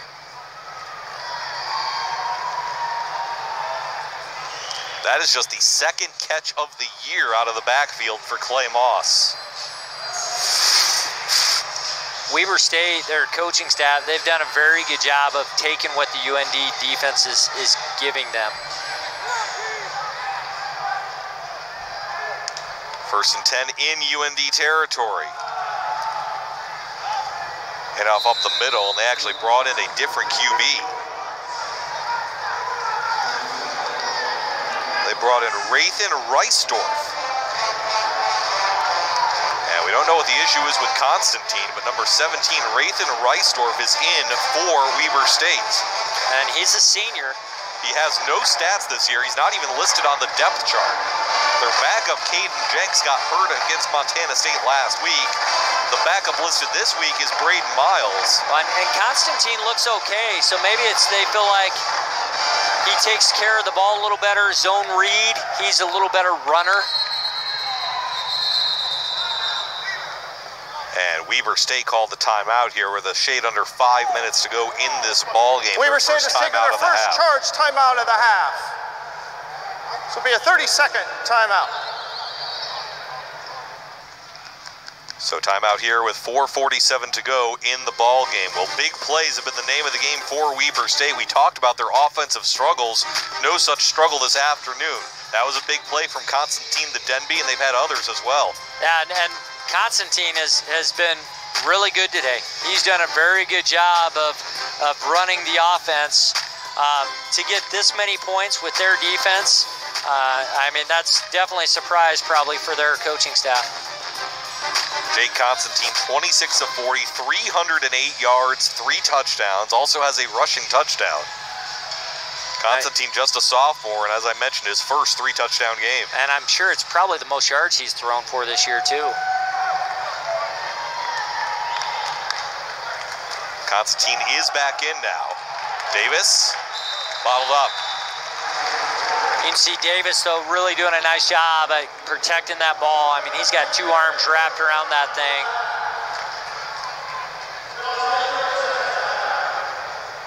It helped UND. Weber State took that timeout because they didn't have a play call they liked, but that really helped UND. UND's able to use a timeout off that, but they got to win 3rd down, and they have not been able to win 3rd downs this drive yet. UND just took a timeout there, as you mentioned, Coach. 4:42 to go in the ball game. 3rd and 8. Well, it's Minnesota tonight for North Dakota in Las Vegas, but next weekend at the Ralph, Wisconsin. coming in for a twin bill. Friday at 7:30, Saturday at 7. Wisconsin at North Dakota. Another great hockey rivalry. We'll have it for you live here on Midco Sports Network.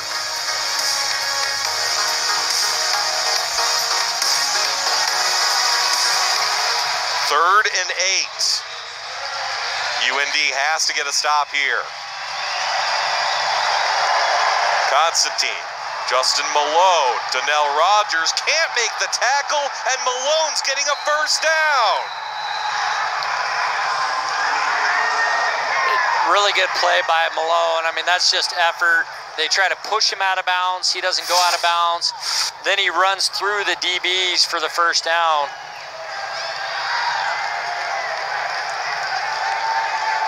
Rogers looked like he tried to force him out rather than wrap him up. He never even tries to wrap up. He tries to go for a big hit and then push him out. I mean, Malone's got some size. And Weber State can continue letting this clock tick closer to 0. Yeah, that was a huge play right there. Davis up the gut, gain of 2. Quick timeout from UND, their second of the half with 4 minutes to go. Second charge timeout of the half. North Dakota, 30-second timeout. If you can hold them to a field goal attempt, even if they make the field goal, it'd still be a 2-possession ball game. But Josh Davis is trying to salt this game away for Weber State. Over 140 all-purpose yards for the redshirt freshman. Yeah, it's not very often, though, that you would be like 28 or 23 carries, 104 yards. That's spectacular. But he has been really, really good today. And he has been, I think, the one that's opened up everything else for their offense and helped Constantine really play well today. 104 on the ground. You see that? Averaging 4.5 a carry with the touchdown. 5 catches for 56 yards as well, so 160 all-purpose yards for the 5'9" redshirt freshman. He'll get it again here on second down, and he'll be taken down around the 26-yard line. Final timeout used by Bubba Schweigert. 3:53 left, and third down coming. North Dakota, 30-second timeout. Yeah, once you commit with your timeouts, then you got no choice. And so then you got to think, well, let's play this out and hope that we can have something happen, an onside kick or, a big play, a fumble. But we've got to get the ball back before anything else. And this drive may not score points for Weber State, but it's been really successful for Weber State. They started this play at their own 11. And it's eaten up nearly 6 minutes. Remember, they started back with 9:37 to go. 12 plays, 63 yards so far. And a couple of big third down conversions. This will be 3rd and 4. North Dakota's out of timeouts, can no longer stop the clock. We'll see what Jay Hill and the Wildcats have dialed up here on 3rd and 4 at UND's 26. Again, they are within field goal range for their kicker, Trey Tuttle. He's hit from 50-plus this season. Keep it on the ground with Davis. He'll be stuffed. It's going to be 4th down. Nice hit in the backfield by Tank Harris. And Tank is the appropriate word for that stop. Yeah, Davis is not appreciating meeting Tank like that.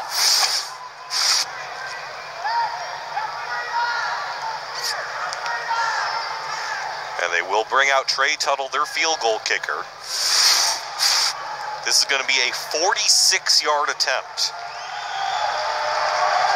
He is 12 of 18 on the season, but he has hit from 52. This one from 46.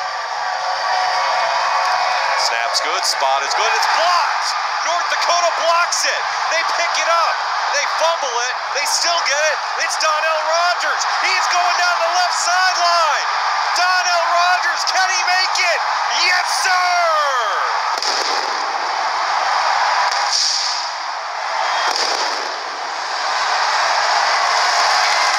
Deion Harris with the block there. The key to this touchdown, though, was whoever scooped it up knew he was going to fall, so he pitches it backwards.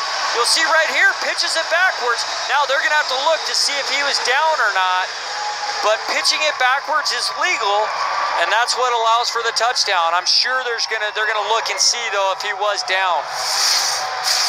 Jackson Turner was the one who was stumbling. The question will be, as you mentioned, Curtis, is his knee down when he pitches it back?